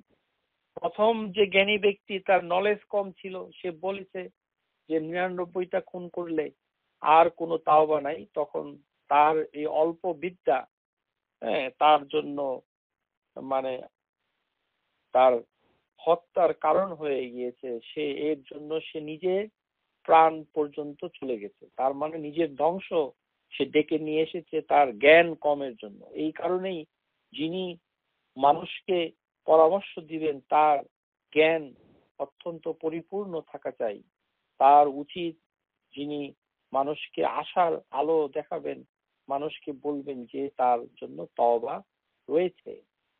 এবং ভালো মানুষের সাথে থাকার জন্য হাদিসের ভিতরে বলা হচ্ছে, এবং যেই ভূমিতে যেই এলাকায় খারাপ কাজ হয় সেই ভূমিটাকে ছেড়ে দিতে বলা হয়েছে। আপনি যদি একটি চাকরি করেন যেখানে আপনি আল্লাহর সুবহানাহু ওয়া তাআলার অবাধ্যতা করছেন, আল্লাহর যে হুকুমগুলো আছে সেই হুকুমগুলো আপনি মানছেন না, তাহলে সে চাকরি ছেড়ে দিয়ে এই এলাকা ছেড়ে দিয়ে নতুন একটি এলাকায় যেতে হবে, নতুন একটা চাকরি নিতে হবে। এটি হচ্ছে হাদিসের কথা। এইভাবে এই হাদিস থেকে অনেক ধরনের পরামর্শ আমরা মানে দেখতে পাই, যে যে ব্যক্তি জ্ঞান অনুসন্ধানের জন্য নিজের বাড়ি ছেড়ে আল্লাহর রাস্তায় বের হবে, তাকে আল্লাহ সুবহানাহু ওয়া তাআলা ক্ষমা করেন, কারণ তার ইন্টেনশন হচ্ছে আল্লাহর যে নির্ধারিত নলেজ সেই নলেজকে অনুসন্ধান করা, ইত্যাদি ইত্যাদি। তো সুতরাং আমরা এখানে দেখতে পাচ্ছি যে 99টা খুন করার পর 100টা খুন হয়ে যাওয়ার পরেও আল্লাহ সুবহানাহু ওয়া তাআলা তাকে ক্ষমা করেছেন। যদিও আল্লাহ সুবহানাহু ওয়া তাআলা মানে একমাত্র শিরিক ছাড়া আর অন্য কিছুকে ক্ষমা করেন না। যে আমরা যে আয়াতের মাধ্যমে যেটি জানি সেটি হচ্ছে ওমাই ইয়ুকতাল মুমিনান মুতাআম্মিদান ফাজাযাউহু জাহান্নামা খালিদিনা ফিহা ওয়া গাদিবাল্লাহু আলাইহি ওয়া লা'নাহু ওয়া আ'আদ্দা লাহু আযাবান আযীমা। যে এই আয়াত মানে থাকা সত্ত্বেও যে মানে আল্লাহ সুবহানাহু ওয়া তাআলা তাকে ক্ষমা করতে পারেন বলে অধিকাংশ স্কলার এই কথাই বলেছেন যে আল্লাহ সুবহানাহু ওয়া তাআলার কাছে যদি কেউ ক্ষমা চায়, তাওবা করে, সেই অপরাধ যেরকম অপরাধী হোক না কেন সেটা যদি শিরিক না হয় তাহলে আল্লাহ সুবহানাহু ওয়া তাআলা ক্ষমা করবেন। হ্যাঁ, আর না জেনে যদি আল্লাহ সুবহানাহু ওয়া তাআলা মানে মানে অন্যায় করে থাকে তাহলে তো আল্লাহ তাদের এই তওবাকে অবশ্যই কবুল করবেন। ইন্নামা তাওবাতু আলাল্লাহি লিল্লাযিনা ইয়া'মালুনা সুআ বিজাহালাতি সুম্মা ইয়াতুবুনা মিন করিবিন ফাউলাইকা ইয়াতুবুল্লাহু আলাইহিম ওয়া কানাল্লাহু আলিমান হাকীমা। সূরা নিসা আয়াত নাম্বার 17। যে যারা না জেনে অপরাধ করেছে তাদের তাওবাকে আল্লাহ কবুল করেছে। আল্লাহ সুবহানাহু ওয়া তাআলা সে না জানা যারা জানে না তারা যে অন্যায় করেছে তাদের সমস্ত কর্মকাণ্ডকে আল্লাহ মাফ করে দিয়েছে। ইল্লাল্লাযীনা তাবু মিন বা'দি যালিকা আসলাহু ওয়া ইন্নাল্লাহা গফুরুর রাহিম। আল্লাহ সুবহানাহু ওয়া তাআলা মানে সেগুলোকে ক্ষমা করে দিয়ে তাদের মানে তাদের উপরে রহম করেছে এবং যারা আল্লাহ সুবহানাহু ওয়া তাআলার ক্ষমা প্রাপ্ত হয়েছে তারাই আল্লাহ সুবহানাহু ওয়া তাআলার রহম প্রাপ্ত হয়েছে। এই কারণেই যে আল্লাহ সুবহানাহু ওয়া তাআলা বলেছেন যারা নিজেদের উপরে জুলুম করেছে তারা যদি আল্লাহর কাছে ক্ষমা চায়, ফামান তাবা মিন বা'দি যুলমি, তারা নিজেদের উপরে জুলুম করেছে তারপরে তওবা করেছে, ওয়াসলাহা ফা ইন্নাল্লাহ ইয়াতুবু আলাইহি ইন্নাল্লাহা গফুরুর রাহিম। সো আল্লাহ সুবহানাহু ওয়া তাআলা কাছে তওবা করলে আল্লাহ সুবহানাহু ওয়া তাআলা তাদেরকে সঠিক পথ দেখান এবং আল্লাহ সুবহানাহু ওয়া তাআলা খুশি হন। এই খুশি হাদিসের ভিতরে এমন ভাষায় বর্ণনা করা হয়েছে যে মারহান আসাদ্দা মারহান বিল্লাহি তাআলা, সেটি আমরা এতক্ষণ ধরে আলোচনা করলাম। আল্লাহ সুবহানাহু ওয়া তাআলা খুশি হয়ে গেলে আল্লাহ সুবহানাহু ওয়া তাআলা মাঝে মধ্যে মানে হেসে থাকেন। এই যে আল্লাহর হাসি, এটা কি বলা হচ্ছে দাহিক আল্লাহি তাআলা। দাহিক আল্লাহি তাআলা হচ্ছে আল্লাহর একটি গুণ, সিফাত। আল্লাহ সুবহানাহু ওয়া তাআলা যখন চান মাশাআল্লাহি তাআলা তখনই আল্লাহ সুবহানাহু ওয়া তাআলা হাসেন। আমরা বিশ্বাস করি যে এটি কিভাবে ঘটে সেটি আমরা জানি না, কিন্তু আমরা হাদিসের ভিতরে জানি যে আল্লাহ সুবহানাহু ওয়া তাআলা হাসেন। আল্লাহ সুবহানাহু ওয়া তাআলার হাসি সেটি কিরকম? সেই হাসি মানুষের হাসির মতো নয়। সেই হাসির কোনো তুলনা কোনো তার মাখলুকের ভিতরে, সৃষ্টির ভিতরে খুঁজে পাওয়া যায় না। অথচ আল্লাহ সুবহানাহু ওয়া তাআলা হাসেন। আল্লাহ সুবহানাহু ওয়া তাআলা হেসে থাকেন। সেই হাসির কথা রাসূলুল্লাহ সাল্লাল্লাহু আলাইহি সাল্লাম যখন বর্ণনা করেছেন, হাদিসের ভিতরে এসেছে রাসূলুল্লাহ সাল্লাল্লাহু আলাইহি সাল্লাম নিজে হেসেছেন। তখন সাহাবীরা জিজ্ঞাসা করেছে, ইয়া রাসূলুল্লাহ আপনি হাসেন কেন? বলেছে আল্লাহ সুবহানাহু ওয়া তাআলা হেসেছে, আমি এই জন্যই হাসি। হাদিসের ভিতরে এসেছে, হাদিস নাম্বার 2826 عن আবি হুরায়রা রাদিয়াল্লাহু আনহু আন্না রাসূলুল্লাহি সাল্লাল্লাহু আলাইহি ওয়াসাল্লাম ইয়াদহাকুল্লাহু ইলা রাজুলাইন, আল্লাহ সুবহানাহু ওয়া তাআলা দুই ব্যক্তির দিকে হাসেন। দুই ব্যক্তির দিকে আল্লাহ সুবহানাহু ওয়া তাআলা হাসেন।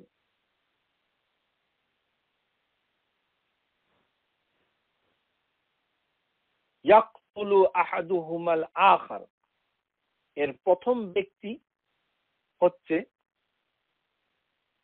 যে আরেক ব্যক্তিকে হত্যা করেছে।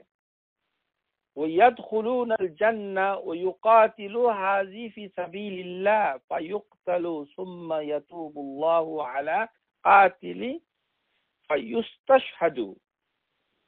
মানে এটা একটু জটিল, আপনারা শুধু মনোযোগ দিয়ে যদি শুনেন। দুই ব্যক্তির কর্মকাণ্ড দেখে আল্লাহ হাসেন। ইয়াদহাকুল্লাহ দাহিকাল্লাহি তাআলা, আল্লাহ সুবহানাহু ওয়া তাআলা হাসেন। তিনি হাসেন, আল্লাহ সুবহানাহু ওয়া তাআলা হাসেন দুই ব্যক্তির কর্মকাণ্ডে। এই দুই ব্যক্তি হচ্ছে যে ব্যক্তি অন্য ব্যক্তিকে হত্যা করেছে। ইয়াকতুলু আহাদুহুমাল আখার, একে অন্যকে হত্যা করেছে। তো যাকে সে হত্যা করেছে সে আল্লাহর রাস্তায় মানে নিহত হয়েছে। ইয়াদখুলুনাল জান্নাহ, সেই কারণে নিহত ব্যক্তি যিনি মরে গিয়েছেন, ইন্তেকাল করেছেন, আল্লাহ তাকে জান্নাতে পাঠিয়েছেন, কারণ সে ইউকাতিলু হাযা ফি সাবিলিল্লাহ, সে আল্লাহর রাস্তায় নিহত হয়েছে। এই কারণে ওই যাকে মার্ডার করা হয়েছে সেই নিহত ব্যক্তি জান্নাতে চলে গেছে। সুতরাং সেই ব্যক্তির দিকে আল্লাহ হাসেন। আর যেই ব্যক্তি ওই লোকটাকে হত্যা করেছে ফায়ুকতালু, সে তো হত্যা করেছে, এখন তার তো অপরাধ বেশি, সেই হত্যাকারী আল্লাহর কাছে ক্ষমা চেয়েছে। সুম্মা ইয়াতুবুল্লাহ আলাল কাতিলি, যে এই যে হত্যা করেছে, এই হত্যা করার পরে সে অনুতপ্ত হয়ে আল্লাহর কাছে ক্ষমা চেয়েছে, আল্লাহ সেই অপরাধকে ক্ষমা করে দিয়েছে। তারপরে সে আল্লাহর রাস্তায় গিয়ে আবার শহীদ হয়েছে, তখন ওই ব্যক্তিও জান্নাতে চলে গেছে। তাতে দেখা গেল যে দুই ব্যক্তি, একজন নিহত হওয়ার জন্য জান্নাতে চলে গেছে, আল্লাহ তার কর্মকাণ্ডে তার দিকে হাসেন। আর ওই ব্যক্তি, যে ব্যক্তি প্রথমে জাহান্নামে যাওয়ার জন্য এমন কাজ করে ফেলেছিল যে আরেকজন মুমিনকে হত্যা করেছিল, কিন্তু আল্লাহ তাকে ক্ষমা করে দিয়েছে। তারপরে সে নিজেও আল্লাহর রাস্তায় যুদ্ধ করে যখন সে যখন শহীদ হয়ে গেল, তখন সেই প্রথম হত্যাকারী ব্যক্তিকেও আল্লাহ জান্নাতে প্রবেশ করিয়েছেন। এবং এই কারণে আল্লাহ দুই ব্যক্তির কর্মকাণ্ডে হাসেন। এই যে আল্লাহর হাসি, এটি হাদিসের ভিতরে আমরা দেখতে পাচ্ছি। আল্লাহর হাসি আরেকটি হাদিসের ভিতরে এসেছে, যে আবু হুরায়রা থেকে বর্ণিত একজন হাদিসের ভিতরে এসেছে, যে সহিহ আল বুখারীতে এই হাদিসটুকু এসেছে। হাদিসের নাম্বার হচ্ছে 4898। এখানে মানে একটি আয়াতের মানে উদাহরণ দিয়ে আল্লাহ সুবহানাহু ওয়া তাআলা যে আনসারদের যে প্রশংসা করেছে, সেটি কিচ্ছা কাহিনীর আকারে আপনারা অনেকেই জানেন। সেটি হচ্ছে যে একবার এক ব্যক্তি, আতা রাজুলুন عن أبي هريرة رضي الله عنه قال آتى رجل رسول الله صلى الله عليه وسلم فقال يا رسول الله أصابني الجحد, যে আমি খুব ক্ষুধার্ত, আমি খুব ক্লান্ত ক্ষুধার্ত, ফারসিল ইলান নিসাই ফালাম ইয়াজিদ ইনদাহুন্না শাইআন, যে এই ক্ষুধার্ত এবং ক্লান্ত ব্যক্তিকে রাসূলুল্লাহ সাল্লাল্লাহু আলাইহি ওয়াসাল্লাম যখন পেলেন, তখন তিনি লোক পাঠিয়ে দিলেন তার বাসার ভিতরে। তখন সে গিয়ে দেখলো যে নবীর ঘরে তার কোনো বিবির কাছে কোনো খাবার নাই এবং কোনো কিছু তার কাছে নাই। فقال رسول الله صلى الله عليه وسلم রাসূলুল্লাহ সাল্লাল্লাহু আলাইহি ওয়াসাল্লাম বলছেন আলা রাজুলুন ইউদাইফু হাযিহি আল-লাইলা ইয়ারহামুহুল্লাহ, যে হে আনসারদের ভিতরে তোমাদের ভিতরে কেউ কি আছে যে এই লোকটাকে বাসায় নিয়ে গিয়ে মেহমানদারি করবে আজকে রাতের জন্য? ফাকামা রাজুলুন মিনাল আনসার, আনসারদের ভিতরে এক লোক দাঁড়িয়ে বলল আনা ইয়া রাসূলুল্লাহ, আমি করব। ফাযাহাবা ইলা আহলি ফাকালা লিইমরাতিহি দাইফু রাসূলিল্লাহি সাল্লাল্লাহু আলাইহি সাল্লাম লা তাদাখিরি শাইআন, যে তুমি কোনো মানে ব্যাপার হচ্ছে যে মানে সে যখন মানে নিজের বাড়িতে গেল, সে তার স্ত্রীকে বলল যে এটি রাসূলুল্লাহ সাল্লাল্লাহু আলাইহি সাল্লামের মেহমান, তুমি কোনো কিছু লুকিও না, তুমি তাকে খেতে দাও। ফাকালাত ওয়াল্লাহি মা ইনদি ইল্লা কুতুস সাব্বি, যে শুধু বাচ্চাদের কিছু খাবার আছে আমার কাছে। আউযু বিল্লাহি মিনাশ শাইতানির রাজিম, আউযু বিল্লাহি মিনাশ শাইতানির রাজিম। এই ডিস্টার্ব হচ্ছে আমার, বন্ধ করুন প্লিজ। قال فإذا أراد سبية عشاء فنويهم وتعالى فأتفي شجرة সিরাজা فأتفي في الشجرة, মানে ওই ব্যক্তি যখন তার বাড়িতে গেল তখন তার ওয়াইফ বলল যে শুধু বাচ্চাদের জন্য কিছু খাবার আছে, আর কোনো খাবার বাকি নাই। তখন মানে তার ওয়াইফ সেই বাতিটুকু নিভিয়ে দিল। যখন মানে ওই বাসায় ওই লোকটুকু গিয়ে সে তার ওয়াইফকে বলল যে কোনো খাবার আছে কিনা, তখন তার ওয়াইফ যেহেতু বাচ্চাদের জন্য কিছু খাবার ছিল সেই কারণে সে বাতিটুকু নিভিয়ে দিল। আপনারা সবাই কাহিনী জানেন যে ওই ওয়াইফ যখন বাতিটুকুকে নিভিয়ে দিল তখন বাচ্চারা এক সময় ঘুমিয়ে পড়লো, আর বাচ্চারা যে ঘুমিয়ে পড়লো বাচ্চাদেরকে আর রাতের খাবার দেওয়া হলো না। তখন সেই খাবার দিয়ে সেই মেহমানকে আপ্যায়ন করা হলো। ওয়ানাতুবি বুতুনানা লাইলাতা ফাফআলাত সুম্মা গাদা রাজুলুন আলা রাসূলিল্লাহি সাল্লাল্লাহু আলাইহি সাল্লাম, সকাল বেলায় সেই মেহমান রাসূলুল্লাহ সাল্লাল্লাহু আলাইহি সাল্লামের কাছে গেল। তখন রাসূলুল্লাহ সাল্লাল্লাহু আলাইহি সাল্লাম ওহীর মাধ্যমে সেই আনসার পরিবারের বদান্যতা, তার মেহমানদারি খবর পেয়ে গেছে যে একজন আল্লাহর রাসূলের মেহমানের জন্য বাড়িতে বাতি নিভিয়ে দেওয়া হয়েছে, সেই খাবারটুকুকে সেই ক্ষুধার্ত বাচ্চাদেরকেও দেওয়া হয়নি। সেই খাবার যেন বাচ্চারা দেখতে না পারে সেই কারণে বাতিটুকু নিভিয়ে দেওয়া হয়েছে। সিরাজা, যে সিরাজ, যে বাতিটুকু নিভিয়ে দেওয়া হয়েছে, তারা না খেয়ে সারা রাত শুয়ে আছে, বাচ্চারা ঘুমিয়ে পড়েছে, আর সেই মেহমানকে খাবার দেওয়া হয়েছে, আর সেই মেহমান খেয়েছে, আর সকালবেলা সে রাসূলুল্লাহ সাল্লাল্লাহু আলাইহি সাল্লামের কাছে গিয়েছে।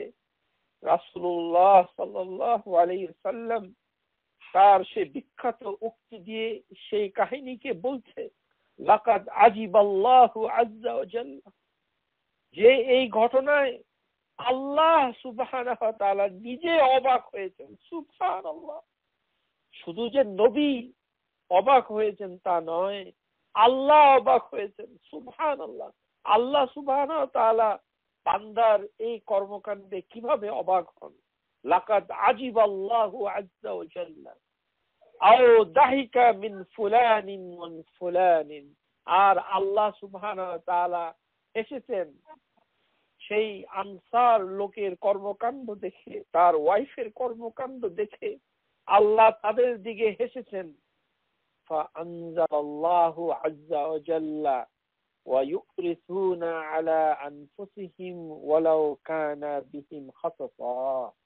আল্লাহ সুবহানাহু ওয়া তাআলা সূরা হাশরের 9 নম্বর আয়াত, সূরা হাশরের 9 নম্বর আয়াতে ওয়ায়ুসিরুনা আলা আনফুসিহিম ওয়ালাউ কানা বিহিম খাসাসা, এই আয়াতটুকু যে তারা, সে হচ্ছে সেই মানে আনসার যারা মুহাজিরদের দুঃখ কষ্টকে নিজেদের থেকেও বেশি প্রাধান্য দিয়েছে, আল্লাহ সুবহানাহু ওয়া তাআলা সেই মেহমানদারিকে পছন্দ করে কোরআনে আল্লাহ আয়াত নাযিল করেছে, ওয়ালাউ কানা বিহিম খাসাসা, যে তাদের যে প্রয়োজন ছিল, তাদের খাবারের যে প্রয়োজন ছিল, সেই প্রয়োজনটা ছাড়াও তারা যে মেহমানদারি করেছে, সেই মেহমানদারি রত আনসার ওই পুরুষ এবং তার মহিলার, তার স্ত্রীর দিকে তাকিয়ে আল্লাহ সুবহানাহু ওয়া তাআলা এসেছেন।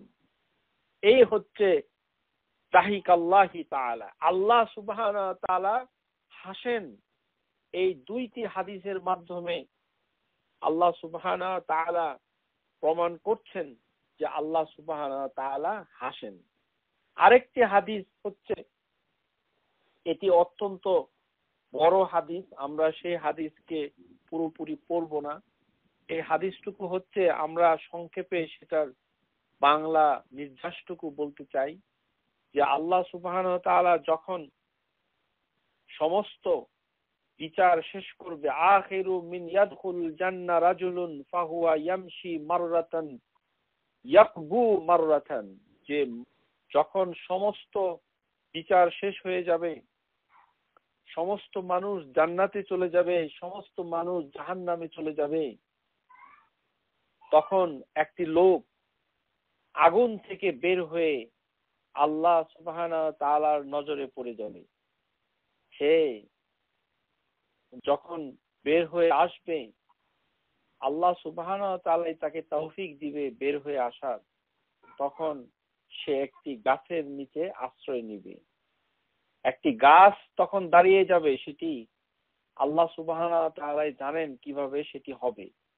এটি হচ্ছে ইবনে মাসউদের হাদিস, হাদিস নাম্বার হচ্ছে 463, কিতাবুল ঈমান, সহিহ মুসলিমের ভিতরে এসেছে।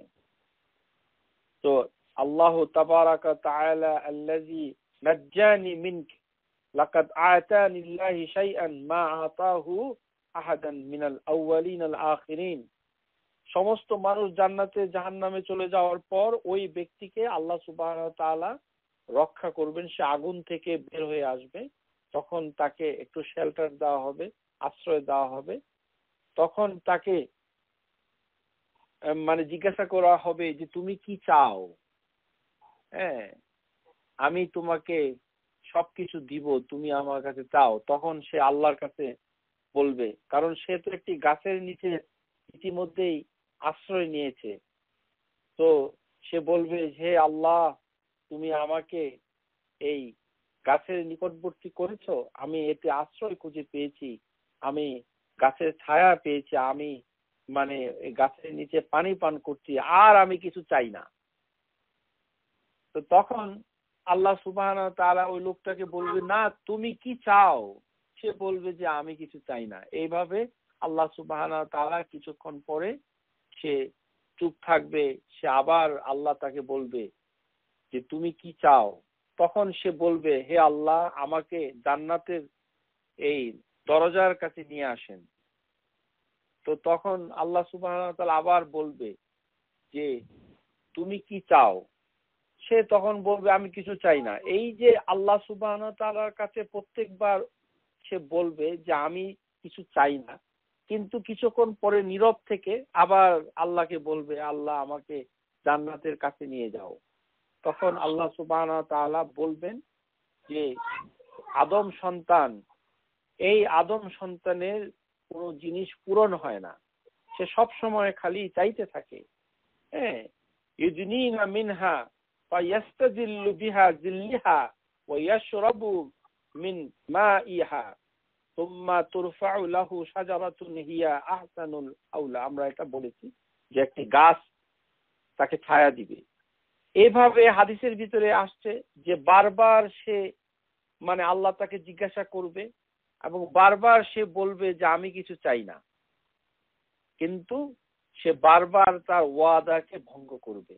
ফায়াকুল আইয়া রাব্বি আদনিনি মিন হাযিহি শাজারা লা আস্তাজিল্লা বিহা জিল্লিহা আশরাবা মিনহা মিয়া লা আসআলুকা গায়রাহা। আপনি আমাকে গাছের নিচে স্থান দিয়েছেন আর আপনি আমাকে পানি পান করতে দিয়েছেন, আমি কিছু চাই না। কিন্তু আল্লাহ সুবহানাহু ওয়া তাআলা ইয়া ইবনে আদমা আলাম তুআহিদনি, যে তুমি তো ওয়াদা করো আল্লাহ তাসআলানি গায়রিহা, তুমি ওয়াদা ভাঙবে না। সে বলবে যে হ্যাঁ আমি তো ওয়াদা করি, আমি ভাঙবো না। ক্বালু বালা ইয়া রাব্বি হাযিহি লা আসআলুকা গায়রিহা, আমি কিছু চাবো না। রাব্বুহু তাআলা ইয়াযিরুহু লিআন্নাহু ইয়ারা মা লাম সাবরান লাহু আলাইহি। এভাবে সে একে একে বারবার ওয়াদা করবে, কিন্তু সে জান্নাতে যেতে চাবে। মানে সে ওয়াদা করছে আল্লাহর কাছে কিছু চাবে না, কিন্তু আস্তে আস্তে সে আল্লাহর কাছে চাবে। আর আল্লাহ সুবহানাহু ওয়া তাআলা অবাক হয়ে যাবে, কারণ সে দেখতে পাচ্ছে যে জাহান্নাম পরিপূর্ণ হয়েছে, জান্নাত পরিপূর্ণ হয়েছে, কোথাও জায়গা নেই, কোথাও জায়গা নেই। জাহান্নাম থেকে বের হয়ে আল্লাহ তাকে একটি গাছের আর ছায়ায় স্থান দিয়েছে, পানি পান করার তৌফিক দিয়েছে, তাতেই সে খুশি। কিন্তু সে প্রথমে আল্লাহর কাছে বলবে যে আমি কিছু চাই না, কিন্তু সে আস্তে আস্তে বলবে যে আল্লাহ আমাকে কিছু দাও। তখন আল্লাহ সুবহানাহু ওয়া তাআলা তাকে বলবে যে তুমি আর কি চাও। তখন সে জান্নাতের কাছে গিয়ে বলবে হে আল্লাহ তুমি আমাকে জান্নাতে প্রবেশ করাও। তখন আল্লাহ সুবহানাহু ওয়া তাআলা দেখবে এ তো আশ্চর্য, এই লোক সে মানে প্রথমে বলছে কিছু চাই না, কিন্তু আস্তে আস্তে সে যখন জান্নাতের ভিতরে প্রবেশ করে ফায়াসমাউ আসওয়াতা আহলিল জান্নাহ, সে যখন জান্নাতের শব্দ পাবে ফায়াকুলু আইয়া রাব্বি আদখিলনাহা, তখন সে জান্নাতের শব্দগুলা যখন পাবে সে তখন আল্লাহর কাছে বলবে আল্লাহ আমাকে তুমি জান্নাতে প্রবেশ করায় দাও। চিন্তা করেছেন, সে প্রথমে ছিল জাহান্নামে। সমস্ত মানুষ, হাদিসের শুরুতে আছে যে সমস্ত মানুষকে যখন আল্লাহ জান্নাতে এবং জাহান্নামে প্রবেশ করিয়ে দেবে, তখন একটা লোক বের হয়ে আসবে আগুন থেকে। আখিরু মান ইয়াদখুলুল জান্নাহ রাজুলুন ফাহুয়া ইয়ামশি মাররাতান ইয়াবকু মাররাতান ওয়া তাসফাহু নারু মাররাতান, যে সে আগুন থেকে বের হয়ে আসবে। সেই অসহায় হতভাগ্য ব্যক্তি আল্লাহ সুবহানাহু ওয়া তাআলার অনুগ্রহ নিতে চাবে না, কিন্তু আল্লাহর কাছে ওয়াদা করবে কিছু চাই না, কিন্তু পরক্ষণে আল্লাহর কাছে ওয়াদা সে ভঙ্গ করবে। তারপর এইভাবে করতে করতে সে এক পর্যায়ে জান্নাতের কাছে গিয়ে বলবে আল্লাহ আমাকে এখানে প্রবেশ করিয়ে দাও। তখন আল্লাহ সুবহানাহু ওয়া তাআলা দেখবে যে আরে এই লোককে তো আমি এত কিছু দিলাম। তখন আল্লাহ তাকে বলবে আইয়ুরিদকা আন উ'তিকা দুনিয়া মিসলাহা মাআহা, আমি কি তোমাকে সমস্ত দুনিয়ার মতো একটি দুনিয়া দেইনি? ফায়াকুলু ইয়া রাব্বি আতাস্তাহিজ ও মিন্নি ওয়া আনতা রাব্বিল আলামিন, যে হে রব্বি আপনি কি আমার সাথে মশকরা করছেন? মানে আল্লাহ সুবহানাহু ওয়া তাআলা এক পর্যায়ে বলবে যে আমি কি মানে আপনি কি আমাকে তোমাকে কি আমি দুনিয়ার মতো একটি বড় জান্নাতে প্রবেশ করিয়ে দিব? তখন সে অবাক হয়ে যাবে যে আল্লাহ সুবহানাহু ওয়া তাআলা কি বলছে, আল্লাহ সুবহানাহু ওয়া তাআলা কি আমার সাথে হাসি ঠাট্টা করছে? তখন আল্লাহ সুবহানাহু ওয়া তাআলা ওই ব্যক্তির দিকে তাকিয়ে হাসবেন। এই হাদিসটুকু বর্ণনা করে রাসূলুল্লাহ সাল্লাল্লাহু আলাইহি সাল্লাম নিজে হেসেছিলেন, কারণ সে আল্লাহ তার দিকে হেসেছিলেন। এই হাদিসের ভিতরে এসেছে, এই হাদিস যিনি বর্ণনা করেছেন ইবনে মাসউদ, ফাদাহিকা ইবনে মাসউদ, ইবনে মাসউদ হেসেছিলেন। ফাকালা আলা তাসআলুনি মিম্মা আদহাকু, ইবনে মাসউদ এই হাদিসটুকু বর্ণনা করার পরে যখন হেসেছিলেন তখন মানুষ ইবনে মাসউদকে জিজ্ঞাসা করেনি যে আপনি কেন হেসেছেন। ইবনে মাসউদ নিজে জিজ্ঞাসা করেছেন যে তোমরা কি জিজ্ঞাসা করো না কেন আমি কেন হাসলাম। তখন ইবনে মাসউদ বলছে মিম্মা তাদহাকু ফাকালা হাকাযা দাহিকা রাসূলুল্লাহ সাল্লাল্লাহু রাসূলুল্লাহ সাল্লাল্লাহু আলাইহি ওয়াসাল্লাম হেসেছেন। ফাকালু মিম্মা তাদহাকু ইয়া রাসূলুল্লাহ মিন দাহিকা রাব্বিল আলামিন, যে রাব্বিল আলামিন হেসেছেন সেই কারণেই আমি হেসেছি। আর ওই লোকটা যখন আল্লাহকে বলবে আতাস্তাহিজু মিন্নি ওয়া আনতা রাব্বুল আলামিন, হে রাব্বুল আলামিন আপনি কি আমার সাথে মশকরা করেন। ফায়াকুলু ইন্নী লা আস্তাহজিউ মিনকা, আমি তোমার সাথে কোনো মশকরা করছি না। ওয়ালাকিন্নী আলা মা আশাউ কাদির, আমি যা চাই সেটাই আমি করতে পারি। তাহলে এই হাদিসের ভিতরে আমরা দেখতে পাচ্ছি যে একটি ব্যক্তি যে সবচেয়ে বেশি অসহায় থাকবে, কিয়ামতের দিন জান্নাত জাহান্নাম পরিপূর্ণ হয়ে যাওয়ার পর সেই ব্যক্তিকে আল্লাহ সুবহানাহু ওয়া তাআলার ইচ্ছায় জাহান্নাম থেকে বের করে এনে যখন তাকে অল্প একটু আশ্রয় দিবে সে তাতেই খুশি হয়ে যাবে। কিছুক্ষণ নীরব থাকবে, তারপর বারবার আল্লাহর কাছে কিছু চাবে। এইভাবে সে আস্তে আস্তে আস্তে আস্তে চাইতে চাইতে সে জান্নাতের কাছে চলে যাবে। তখন এক পর্যায়ে বলবে যে হে আল্লাহ তুমি আমাকে জান্নাতে প্রবেশ করে দাও। তখন আল্লাহ তাকে বলবে তুমি কি আর জান্নাতে প্রবেশ করবে, তুমি যে দুনিয়া দেখে এসেছো সেই দুনিয়ার মতো একটি বড় জান্নাতে তোমাকে দিয়ে দিব। তখন সে অবাক হয়ে বলবে হে আল্লাহ তুমি কি আমার সাথে ঠাট্টা করো। আল্লাহ তখন বলবে ইন্নী লা আস্তাহজিউ মিনকা ওয়ালাকিন্নী আলা মা আশাউ কাদির, আমি যা চাই সেটাই আমি করতে পারি, আমার ক্ষমতা রয়েছে, আমি কোনো ঠাট্টা করছি না। এই যে ঠাট্টা করা সেটিও হচ্ছে আল্লাহর একটি ফাইল, আল্লাহর একটি কাজ। আল্লাহ সুবহানাহু ওয়া তাআলা সেই মুনাফিক মুশরিকদের জন্য তিনি সূরা বাকারার 14 নম্বর 15 নম্বর আয়াতে বলেছেন, মুনাফিকরা যখন মুমিনদের কাছে এসে বলে ওয়াইযা লাকুল্লাযিনা আমানু ক্বালু আমান্না, ওরা বলে যে আমরা ঈমান এনেছি তোমাদের কাছে। ওয়াইযা খালাউ ইলা শায়াতিনহিম, যখন তারা নিজেদের দলপতি দুষ্ট নেতাদের সাথে গোপনে মিলিত হয়, ক্বালু ইন্না মাআকুম, যে আমরা তো মুসলমানদের সাথে আছি। ওয়া ইন্নামা নাহনু মুস্তাহজিউন, আমরা তো মুসলমানদের সাথে থেকে আমরা বলি যে আমরা হাসি ঠাট্টা মশকরা করছি। কারণ মুনাফিকরা তো বাইরে মুসলমান কিন্তু ভিতরে হচ্ছে তারা মুসলমানের সাথে ঠাট্টা মশকরা করছে। তার প্রতিবাদে আল্লাহ বলেন আল্লাহু ইয়াস্তাহজিউ বিহিম ইয়ামুদ্দুহুম ফি তুগয়ানিহিম ইয়ামাউন, যে আল্লাহ তোমাদের সাথে ঠাট্টা মশকরা করেন। তাতে বোঝা যাচ্ছে যে আল্লাহ ঠাট্টা মশকরা করেন, এটিও আল্লাহর একটি ফাইল, আল্লাহর একটি কাজ কর্মসূচি। আর সে ঠাট্টা মশকরা করেন মুমিনদের সাথে নয়, তিনি মুনাফিকদের সাথে করেন। আর সেই কিয়ামতের দিন হয়ে যাওয়ার পর, জান্নাত জাহান্নামে সবাই চলে যাওয়ার পর আল্লাহ সুবহানাহু ওয়া তাআলা ওই ব্যক্তিকে একই কথাই বলবেন যে আমি আর তোমার কাছে আজকের দিনে কোনো মশকরা করছি না, আমি তোমাকে জান্নাতে প্রবেশ করাচ্ছি, কারণ আমি যেটা চাই সেটি আমি করি। সুতরাং দাহিক আল্লাহি তাআলা হচ্ছে আল্লাহর একটি ফাইল, এটা হচ্ছে সিফাতুল ফি'লিয়া, আল্লাহর একটি কর্মগত সিফাত।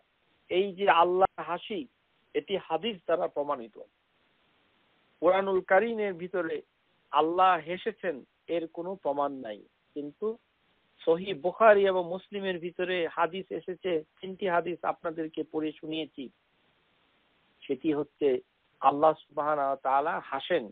প্রথমে আল্লাহ সেই দুইজন ব্যক্তি সম্পর্কে হেসেছেন যে ব্যক্তি একে অপরকে হত্যা করেছে। প্রথমের নিহত ব্যক্তি জান্নাতে প্রবেশ করেছে আল্লাহর রাস্তায় নিহত হওয়ার জন্য, আর হত্যাকারী পরবর্তী জীবনে তাওবা করে তারপরে নিজেও আল্লাহর রাস্তায় শহীদ হয়েছে এবং সেও জান্নাতে প্রবেশ করেছে।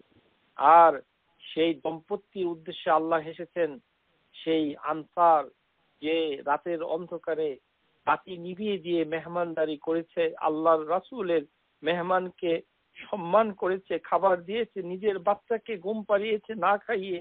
আল্লাহ সুবহানাহু ওয়া তাআলা ওদের দিকে হেসেছেন। তারপর আয়াত নাজিল করেছেন, ওয়ায়ুসিরুনা আলা আনফুসিহিম ওয়ালাউ কানা বিহিম খাসাসা, সূরা হাশর আয়াত নাম্বার 9। আর আল্লাহ সুবহানাহু ওয়া তাআলা তাদের কর্মকাণ্ডে শুধু হাসেনি নাই, বরঞ্চ অবাক হয়েছে। আর আরেকটি ব্যক্তির দিকে আল্লাহ হাসবেন, সেটি হচ্ছে জান্নাত জাহান্নামে চলে যাওয়ার পর সেই বান্দা যখন সে আল্লাহর কাছে ওয়াদা করবে আর বারবার আল্লাহর কাছে ওয়াদা করে সে রাখতে পারবে না, ওয়াদা ভঙ্গ করবে, জান্নাতে যেতে চাবে, আল্লাহ তাকে ক্ষমা করে এক পর্যায়ে জান্নাতে দিয়ে দিবেন। তখন ওই বান্দার এই চাওয়া পাওয়া দেখে আল্লাহ তার দিকে হাসবেন। আশা করি।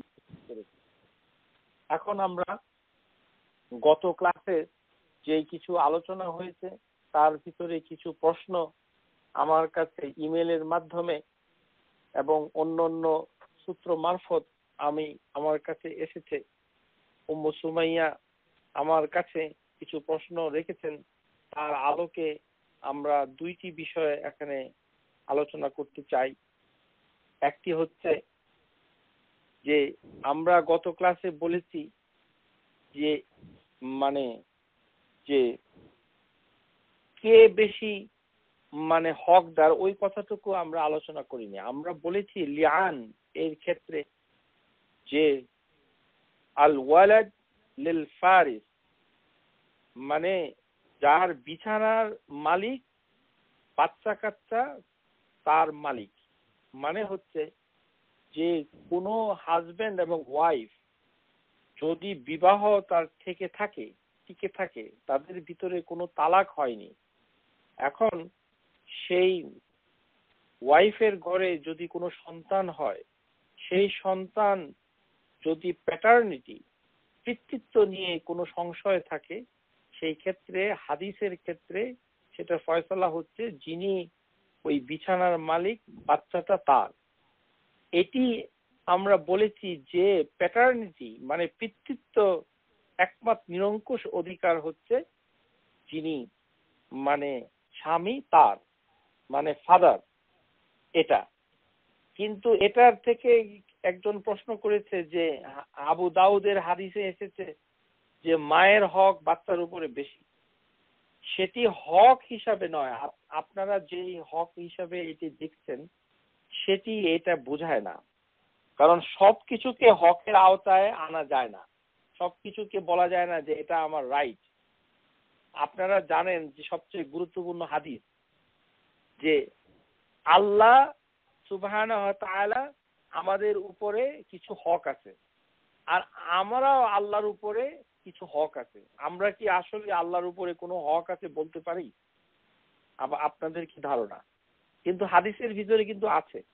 সুতরাং হাদিস পড়লেই সে হাদিসের ব্যাখ্যা এইটা বোঝা যাবে না যে সবকিছুতেই রাইট আছে। যেমন এই হাদিসটুকু এসেছে, ইয়া মুআজ আতাদরি মা হাক্কুল্লাহি আলাল ইবাদ, হে মুআজ তুমি কি জানো যে বান্দার উপরে আল্লাহর অধিকার কতটুকু, হক কি? ক্বালা আল্লাহু রাসূলু আ'লাম, আল্লাহ এবং তার রাসূল ভালো জানেন। ক্বাল, রাসূলুল্লাহ সাল্লাল্লাহু আলাইহি ওয়াসাল্লাম বলছেন, আন ইয়াবুদুহু ওয়া লা ইউশরিকু বিহা শাইআ, যে বান্দার উপরে আল্লাহর হক হচ্ছে যে সে আল্লাহর ইবাদত করবে, আল্লাহর সাথে কিছু শিরিক করবে না। তখন রাসূলুল্লাহ সাল্লাল্লাহু আলাইহি ওয়াসাল্লাম বলছে, আতাদরি মা হাক্কুহুম আলাই, তুমি কি জানো যে বান্দার হক আল্লাহর উপরে কি? এটি আসলে হক বললেও এটি ওই ধরনের হক বুঝায় না, অধিকার বুঝায় না। এটি বুঝায় যে আল্লাহর হক আদায় করলে সে কোনটা সে পেয়ে যাবে আল্লাহর কাছ থেকে, সেটাই বুঝাচ্ছে। ক্বালা রাসূলুল্লাহ সাল্লাল্লাহু আলাইহি ওয়াসাল্লাম, যে বান্দা আল্লাহর উপরে হক রয়েছে, আ'লাম, যে সে যদি সেটাকে মেনে নেয়, ক্বাল আনা লা ইউআযিবুহুম, যে আন লা ইউআযিবুহুম, তাহলে আল্লাহ তাকে শাস্তি দিবে না। এটাই হচ্ছে আল্লাহ তাকে শাস্তি দিবে না। অর্থাৎ আল্লাহর তাওহীদে সে যদি বিশ্বাস করে তাহলে আল্লাহ তাকে শাস্তি দিবে না। এটি হচ্ছে আল্লাহর উপরে বান্দার হক। আর আমাদের উপরে আল্লাহর হক হচ্ছে যে আমরা আল্লাহর সাথে কোনো শিরিক করব না। তো এখন এই যে পিতা, এই পিতা সবকিছু যার করতে হবে সে হচ্ছে বাবা। আল্লাহ সুবহানাহু ওয়া তাআলা সূরা তালাকে বলছেন লিইউনফিক জি সাআতি মিন সাআতিহি ওয়ামান কাদিরা আলাইহি রিজকাহু ফালইউনফিক মিম্মা আতাহু আল্লাহু লা ইউকাল্লিফুল্লাহু নাফসান ইল্লা মা আতাহা সায়াজআলুল্লাহু বা'দা ইউসরা।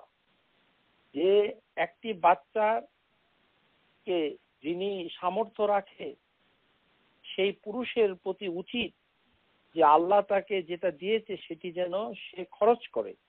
ইউনফিকু তার মানে বাচ্চার সমস্ত খরচের হক হচ্ছে পিতার, এটা মা এটা করে না। ওয়া নিফাকাতু আলাল আওলাদ তাশমিলুল মাসাকিন ওয়া মাকিল ওয়াল মাশরিব মুলাব্বিস ও তালিম।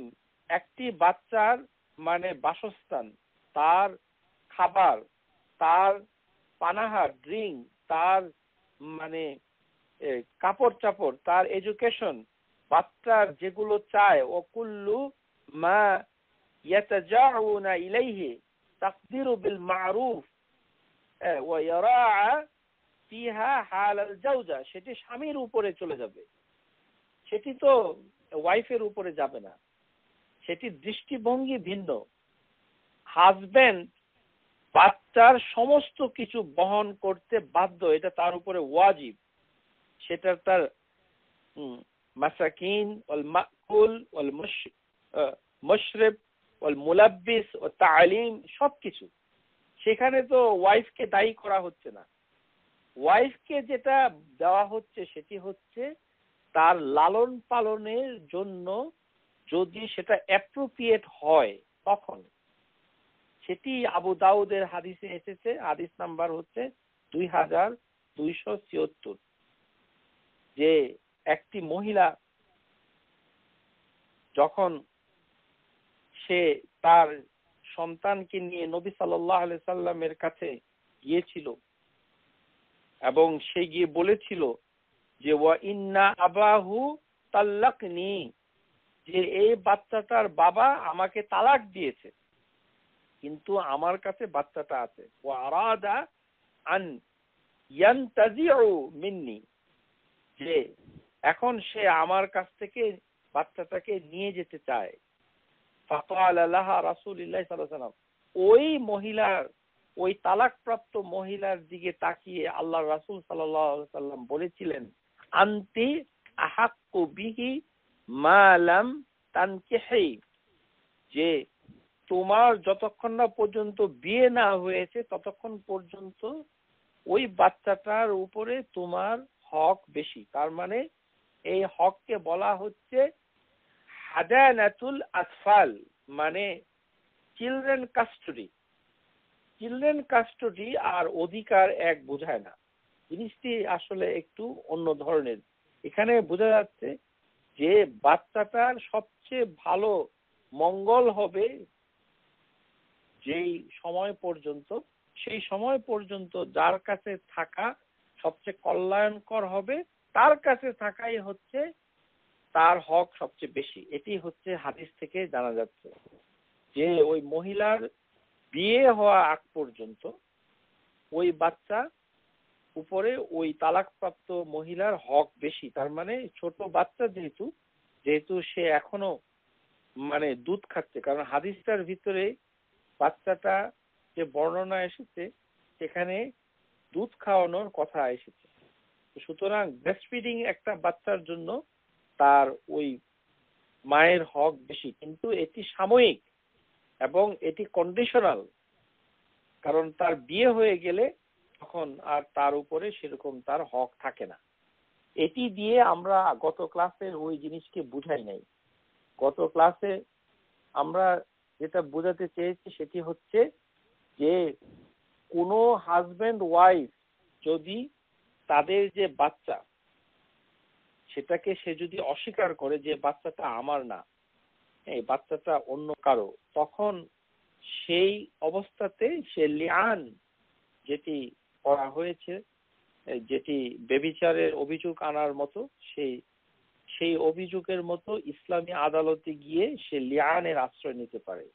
সেই পরিপ্রেক্ষিতে আমরা একটা হাদিস বলেছি যে হাদিস অনুযায়ী প্রমাণিত হওয়া আগ পর্যন্ত যিনি বৈবাহিক সম্পর্ক মেনটেন করবে বাচ্চার মালিক সেই হবে।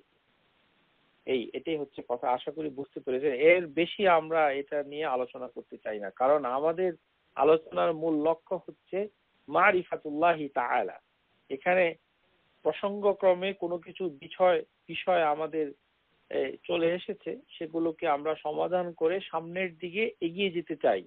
আপনারা যারা মানে পিছনে দিকে বারবার প্রশ্ন করে টানতে চাচ্ছেন তাদেরকে আমরা উৎসাহিত করছি না। আপনাদের উচিত সামনের দিকে আগিয়ে যাওয়া, কারণ এই বিবাহ সম্পর্কিত, তালাক সম্পর্কিত ইত্যাদি ইত্যাদি এগুলো যদি আমরা আলোচনা করি তাহলে আল্লাহর পরিচিতি যে মহান উদ্দেশ্য নিয়ে আমরা যে মারিফাতুল্লাহি তাআলার ক্লাস শুরু করেছি সেটা আমাদের পূরণ হবে না। আমরা অন্য কাজে জড়িয়ে গেলে আমাদের লক্ষ্য পূরণে আমরা ব্যর্থ হব। তারপরেও কিছু প্রশ্ন যেহেতু থেকে গেছে সেগুলো আমরা আলোচনা করে তার নিষ্পত্তি করতে চাই।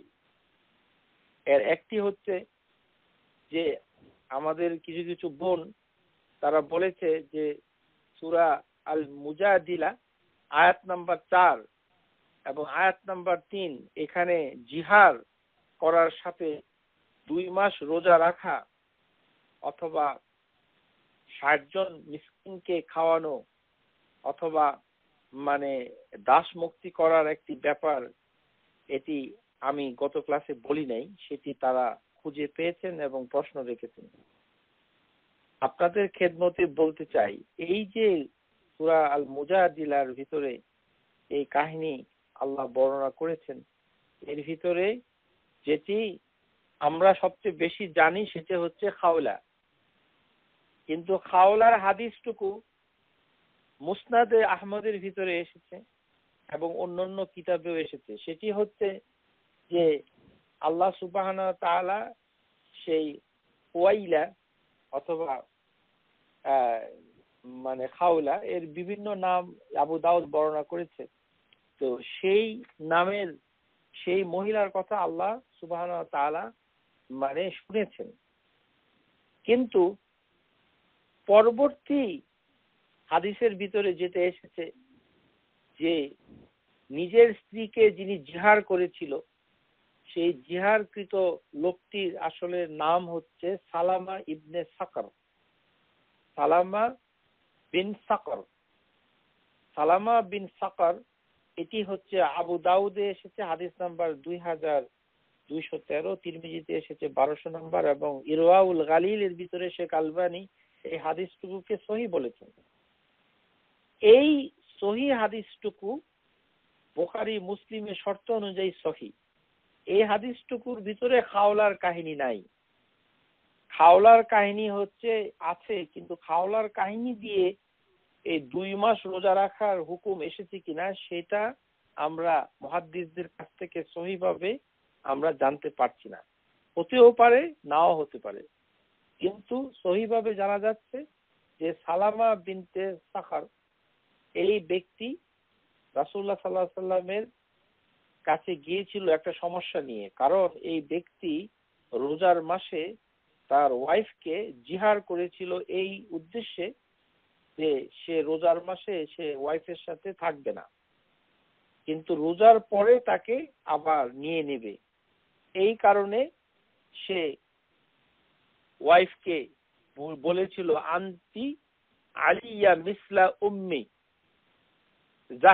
কাজাহারি উম্মি। ব্যাপার হচ্ছে যে যদি কোনো লোক জিহার করে এবং তার কথাগুলো অবিকল কোরআনে বর্ণিত জিহারের মতো হতে হবে, এই হচ্ছে শর্ত।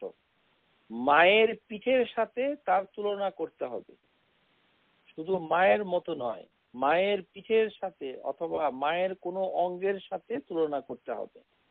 তখন সে যদি এটি করে, তখন সেই জিহার করার বদলে তার স্ত্রী তার প্রতি হারাম হয়ে যাবে, যতক্ষণ না পর্যন্ত সে কাফফারা আদায় না করবে। যেহেতু অনেক কথা এমন ভাবে মানুষ আমাদের সমাজে এভাবে কেউ বলে না, সেই কারণে আমি সেটি উল্লেখ করি নাই। কিন্তু কেউ যদি ঠিক এইভাবে কথা বলে, ওয়াল্লাযিনা ইউযাহিরুনা মিনান নিসাই সুম্মা ইয়াউদুনা, যে মানে যদি সে তার মানে আমি যেটা বলতে চাই সেটি হচ্ছে যে কেউ যদি কোনো ওয়াইফকে, কোনো হাজবেন্ড যদি বলে যে তুমি আমার মায়ের পিঠের মতো, অবিকল এরকম ভাবে বললেই জিহার কার্যকর হবে। তখন সেই ব্যক্তি তার ওয়াইফকে যদি তালাক দিতে চায়, তাহলে তাকে স্পর্শ না করে তালাকের ব্যবস্থা সে করতে পারে। তখন তালাকের জন্য আবার তাকে বলতে হবে যে এই কথাটুকু দিয়ে আমি তোমাকে বুঝিয়েছি যে তোমার সাথে আমার তালাক। তখন আর তার কোনো কাফারা দিতে হবে না। ভালো করে শুনে রাখুন, তখন যেটা করতে হবে সেটা তাওবা করতে হবে। কারণ আল্লাহ সুবহানাহু ওয়া তাআলা বলছেন এর আগের আয়াতে লাফুউন গাফুর, তার মানে বলছেন যে জিহার কথা বললে এটার কাফারা 2 মাস রোজা না, ওই কথাটুকু বললে তাওবা করতে হবে। আর জাহিরু মুহাররাম, এই কথাটুকু বলা হচ্ছে হারাম। ফাকাদ ওয়াসাফাহু আল্লাহু তাআলা বিআন্নাহু মুনকার মিনাল কাওলি ওয়া যুরা, এটি হচ্ছে একটা মিথ্যা কথা। এই কথা আল্লাহ কোরআনেই বলেছে। সুতরাং এরকম একটা মিথ্যা কথা বলার দায়ে তাকে তওবা করতে হবে, কিন্তু তার প্রতি সে তালাক কার্যকর করতে পারে। তাকে বুঝাতে হবে যে এইটা বুঝিয়ে আমি তালাক বলেছি। কিন্তু এই কথা বলার পর সে যদি তার ওয়াইফকে নিতে চায়, মানে ওয়াইফকে স্পর্শ করতে চায়, তখন তাকে 2 মাস রোজা রাখতে হবে। তার আগে তাকে চেষ্টা করতে হবে যে একটি দাসকে মুক্ত করার জন্য। ফাতাহরিরু রাকাবা, সো রাকাবা হচ্ছে যে তাকে দাস মুক্ত করতে হবে। দাস যেহেতু দুনিয়াতে এখন কোথাও নাই, সুতরাং সেটি মুক্ত করা যাবে না। তখন তাকে 2 মাস রোজা রাখতে হবে। ফাসিয়ামু শাহরাইন মুতাতাবিআইন মিন ক্বাবলি আন ইয়াতামাসসা, যে স্পর্শ করার আগে, তার মানে দৈহিক সম্পর্ক করার আগে 2 মাস রোজা রাখতে হবে। শাহরাইন মুতাতাবিআইন মানে একটানা 2 মাস, মানে 60 দিন। ফামান লাম ইয়াস্তাতি ফাইতআমু 60 মিসকিনা, যদি সে 2 মাস রোজা রাখতে না পারে তখন তাকে 60 জন মিসকিনকে খাওয়াতে হবে। তো 60 জন মিসকিনকে খাওয়াতে হবে, এরপরে আর নাই, মানে তাকে খাওয়াতেই হবে। সে গরিব হলেও তাকে অন্যের যাকাতের মাল নিয়ে মানুষের কাছ থেকে ভিক্ষা করে হলেও সেটি যত তাড়াতাড়ি সম্ভব সেটি 60 জন মিসকিনকে খাবার দিতে হবে। তাতে না করলে সে তার ওয়াইফকে স্পর্শ করতে পারবে না। এই কথাটুকুই আমরা বলেছি। কিন্তু ওয়াইফ যদি হাজবেন্ডকে বলে যে তুমি আমার বাবার মতো, ওয়াইফ যদি হাজবেন্ডকে বলে যে তুমি আমার ভাইয়ের মতো, তখন ওয়াইফ কোনোদিন জিহার করতে পারে না। যেমন ওয়াইফ কোনো তালাক দিতে পারে না, তেমনি ওয়াইফ কোনো জিহার করতে পারে না।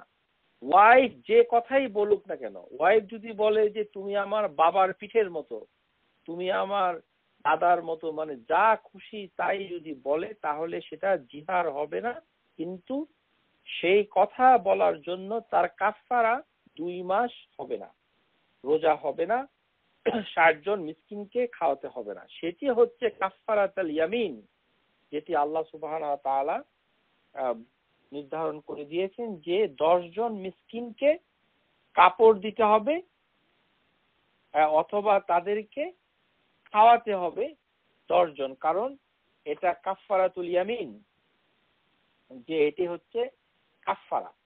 এই কাফফারা ভঙ্গের জন্য তাকে 10 জন ব্যক্তিকে হয় কাপড় দিতে হবে অথবা তাদেরকে খাওয়াতে হবে। সেটা যদি সে করতে না পারে তখন সে রোজা রাখবে। কিন্তু সূরা মায়েদা আয়াত নাম্বার 89, লা ইউআখিযুকুমুল্লাহু বিল্লাহবি ফি আইমানিকুম ওয়ালাকিন ইউআখিযুকুম বিমা আক্কাদতুমুল আইমান ফাকাফফারাতুহু ইতআমু 10 মাসাকিনা মিন আওসাতি মা তুতঈমুনা আহলিকুম আও কিসওয়াতুহুম আও তাহরিরু রাকাবা। এটি হচ্ছে কাফফারাতুল ইয়ামিন। ফামান লাম ইয়াজিদ ফাসিয়ামু সালাসাতি আইয়াম। যারা 10 জন মিসকিনকে খাওয়াতে পারবে না, যারা 10 জন মিসকিনকে কাপড় পরাতে পারবে না, সেই সকল গরিব লোকদের জন্য তখন 3 দিন সে রোজা রাখবে। যালিকা কাফফারাতু আইমানিকুম ইযা হালাফতুম। তো স্কলাররা বলেছেন যে জিহারের কথা যদি অবিকল জিহারের মতো না হয়, অন্য কোনো কথা যদি পুরুষও বলে থাকে, সেই ক্ষেত্রে অনেক স্কলার বলেছে যে জিহারের মতো করে 60 জন মিসকিনকে খাওয়ার কোনো দরকার নাই। এটা স্টেটমেন্ট টু স্টেটমেন্ট ভেরি করবে। কোনো মানুষ ওয়াইফকে কিছু বললো, তাহলে আমরা জানতে পারলাম যে ওয়াইফ কখনো জিহারের কথা বললে জিহারের কাফফারা আদায় করতে হবে না, সেটা করতে হবে কাফফারাতুল ইয়ামিন। সেটি আমরা কোরআন থেকে তার দলিল দিয়েছি। সূরা মায়েদা 89 নম্বর আয়াত, সেটি হচ্ছে 10 জন মিসকিনকে 10 মাসাকিনা মিন আওসাতি মা তুতঈমুনা আহলিকুম। আমরা যেরকম পরিবারে খাওয়া দাওয়া করি সেরকম মাঝারি ধরনের খাবার 10 জন মিসকিনকে খাওয়াতে হবে। আর না খাওয়াতে পারলে তাকে কাপড় দিতে হবে অথবা একটা দাস মুক্ত করতে হবে। আর সেটা যদি না পারি তখন 3 দিন রোজা রাখতে হবে।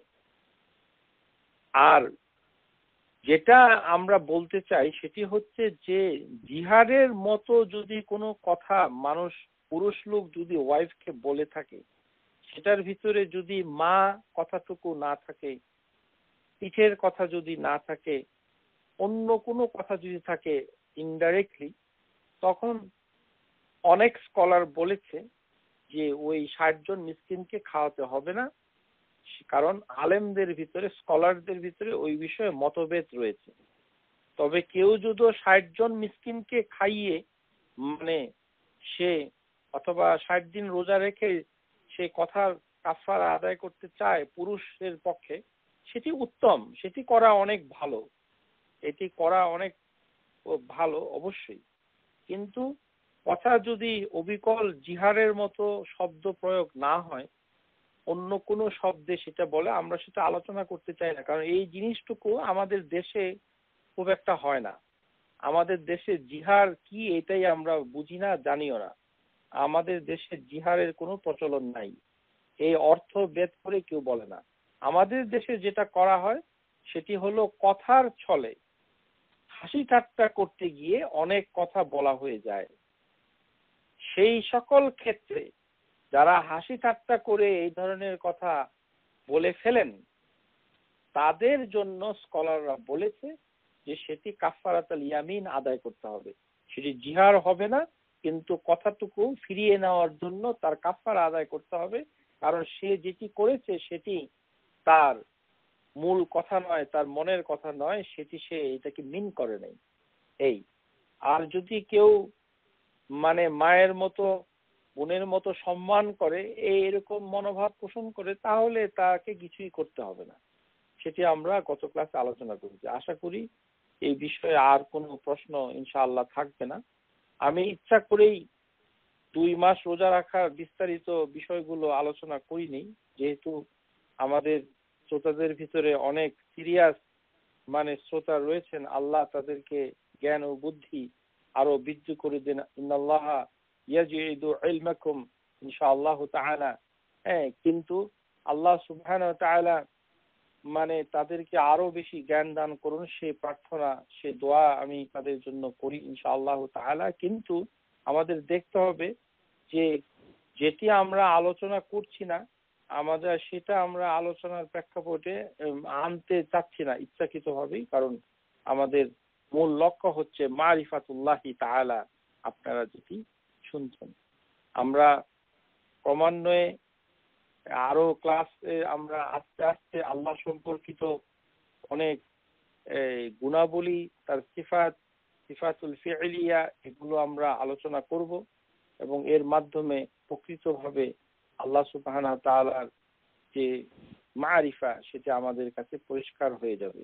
আর তালাক সম্পর্কিত আর আমরা প্রশ্নের তেমন কোনো উত্তর দিব না, শুধু এই একটি প্রশ্নই এসেছে, সেটি হচ্ছে যে 3টি শর্ত, যে মাসিক থেকে পবিত্র হয়ে যাওয়ার পর, গোসল করার পরে, নতুন মানে পিরিয়ড শেষ হয়ে যাওয়ার পর মুক্তভাবে যদি কেউ তালাক না বলে, যে কোনো সময় তালাক কথাটুকু বলে ফেলে, হ্যাঁ, সেটি যে কোনো সময় বলুক না কেন, সেটি মানে মাসিকের সময়ও যদি সে বলে ফেলে, সেক্ষেত্রে আমরা দলিল পেশ করেছি যে ইমাম বুখারী এবং স্কলারদের ভিতরে বিরাট একটি দল সেটিকে এক তালাক গণ্য করেছে। এটা ছাড়াও একজন ব্যক্তি যদি একটি দিনে কমপক্ষে 3 থেকে 4 বার, 5 বার অথবা 2 দিন 3 দিন পর্যন্ত শুধু তালাকের কথা আলোচনা করতে চায় কিংবা করে পরোক্ষভাবে অথবা প্রত্যক্ষভাবে, যেটি করে ফেলে রাগ হওয়ার পর অথবা রাগের পরে, সুতরাং 3-4 বার একের অধিক কথাটুকু বললে এক তালাক কার্যকর হয়ে, যদিও পদ্ধতি ঠিক নয়। সেই জন্য ওই ব্যক্তিকে তাওবা করতে হবে, কারণ সে আল্লাহ সুবহানাহু ওয়া তাআলার হুকুম অনুযায়ী সে তালাক কথাটুকু উচ্চারণ করেনি। সেটার জন্য তাকে মানে কোনো কাফারা দিতে হবে না, কিন্তু তাকে তাওবা করতে হবে। যেমন এই জিহার কথাটুকু বললে যদি সে তালাকও দিতে চায়, তারপরেও জিহারের কথাটুকু বলার জন্য তাকে তাওবা করতে হবে।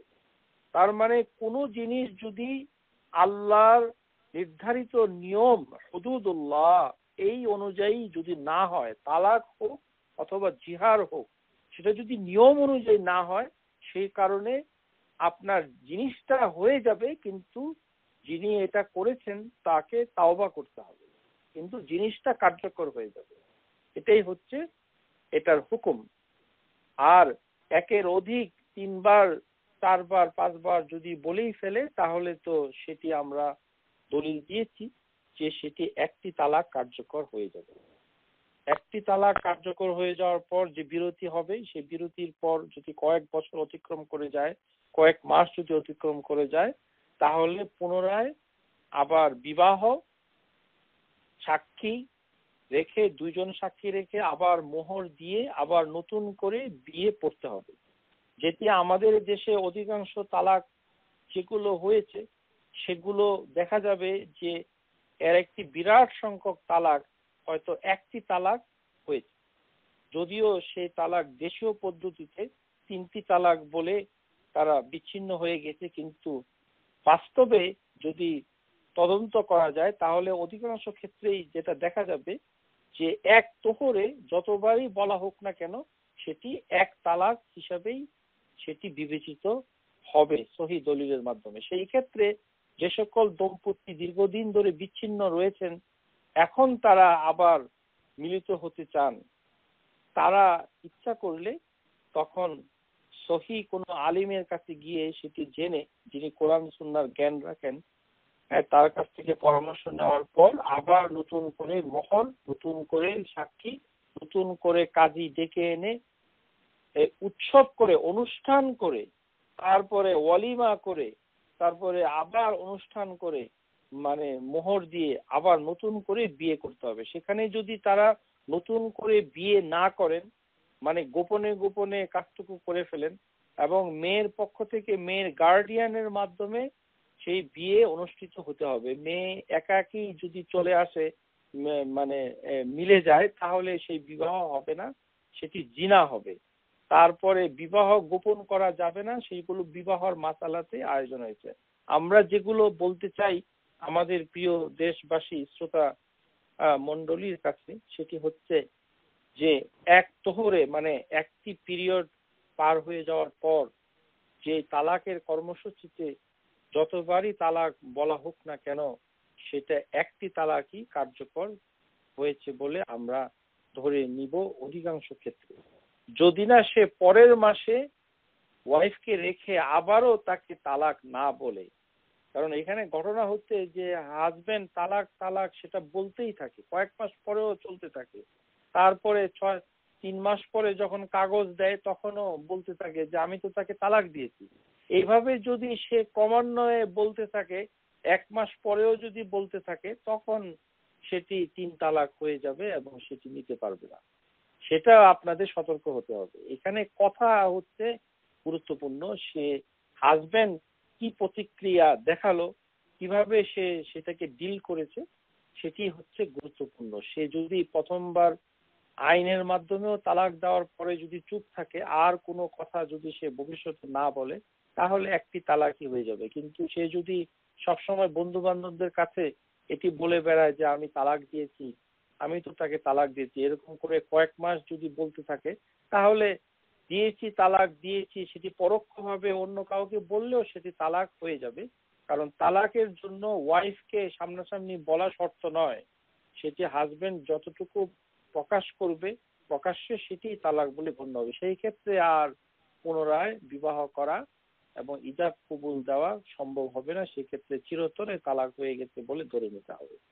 এই সুতরাং এটি তদন্ত সাপেক্ষ, তদন্ত সাপেক্ষে যদি হয় তাহলে এটা হবে, আর তদন্ত সাপেক্ষ না হলে সেটি হবে না। সেটি আমাদের কোনো কাজ না, আমি সেই ব্যাপারে কাউকে জিজ্ঞাসা করা উচিত নয়, সেটিকে পরিষ্কার করে আমরা ব্যাখ্যা করেছি। আজকে যারা মডারেটর রয়েছেন, তারপরে যারা জ্ঞানবতী, যারা কোরআন হাদিসের ভুবনে অনেক দিন ধরে চর্চা করছেন, সহি জ্ঞান রাখেন, তারা আশা করি বুঝতে পেরেছেন। আপনারাই সে বিষয়ে সঠিক ধারণা তাদেরকে দিতে পারবেন বলে আমি বিশ্বাস করি। أقول قولي هذا أستغفر الله العظيم فاستغفروه إنه هو الغفور الرحيم إنه جواد كريم سبحانك اللهم وبحمدك أستغفرك وأتوب إليك أشهد أن لا إله إلا أنت السلام عليكم ورحمة الله وبركاته. Subscribe to our YouTube channel, Know Tawhid First, and press the bell icon to get new video notifications.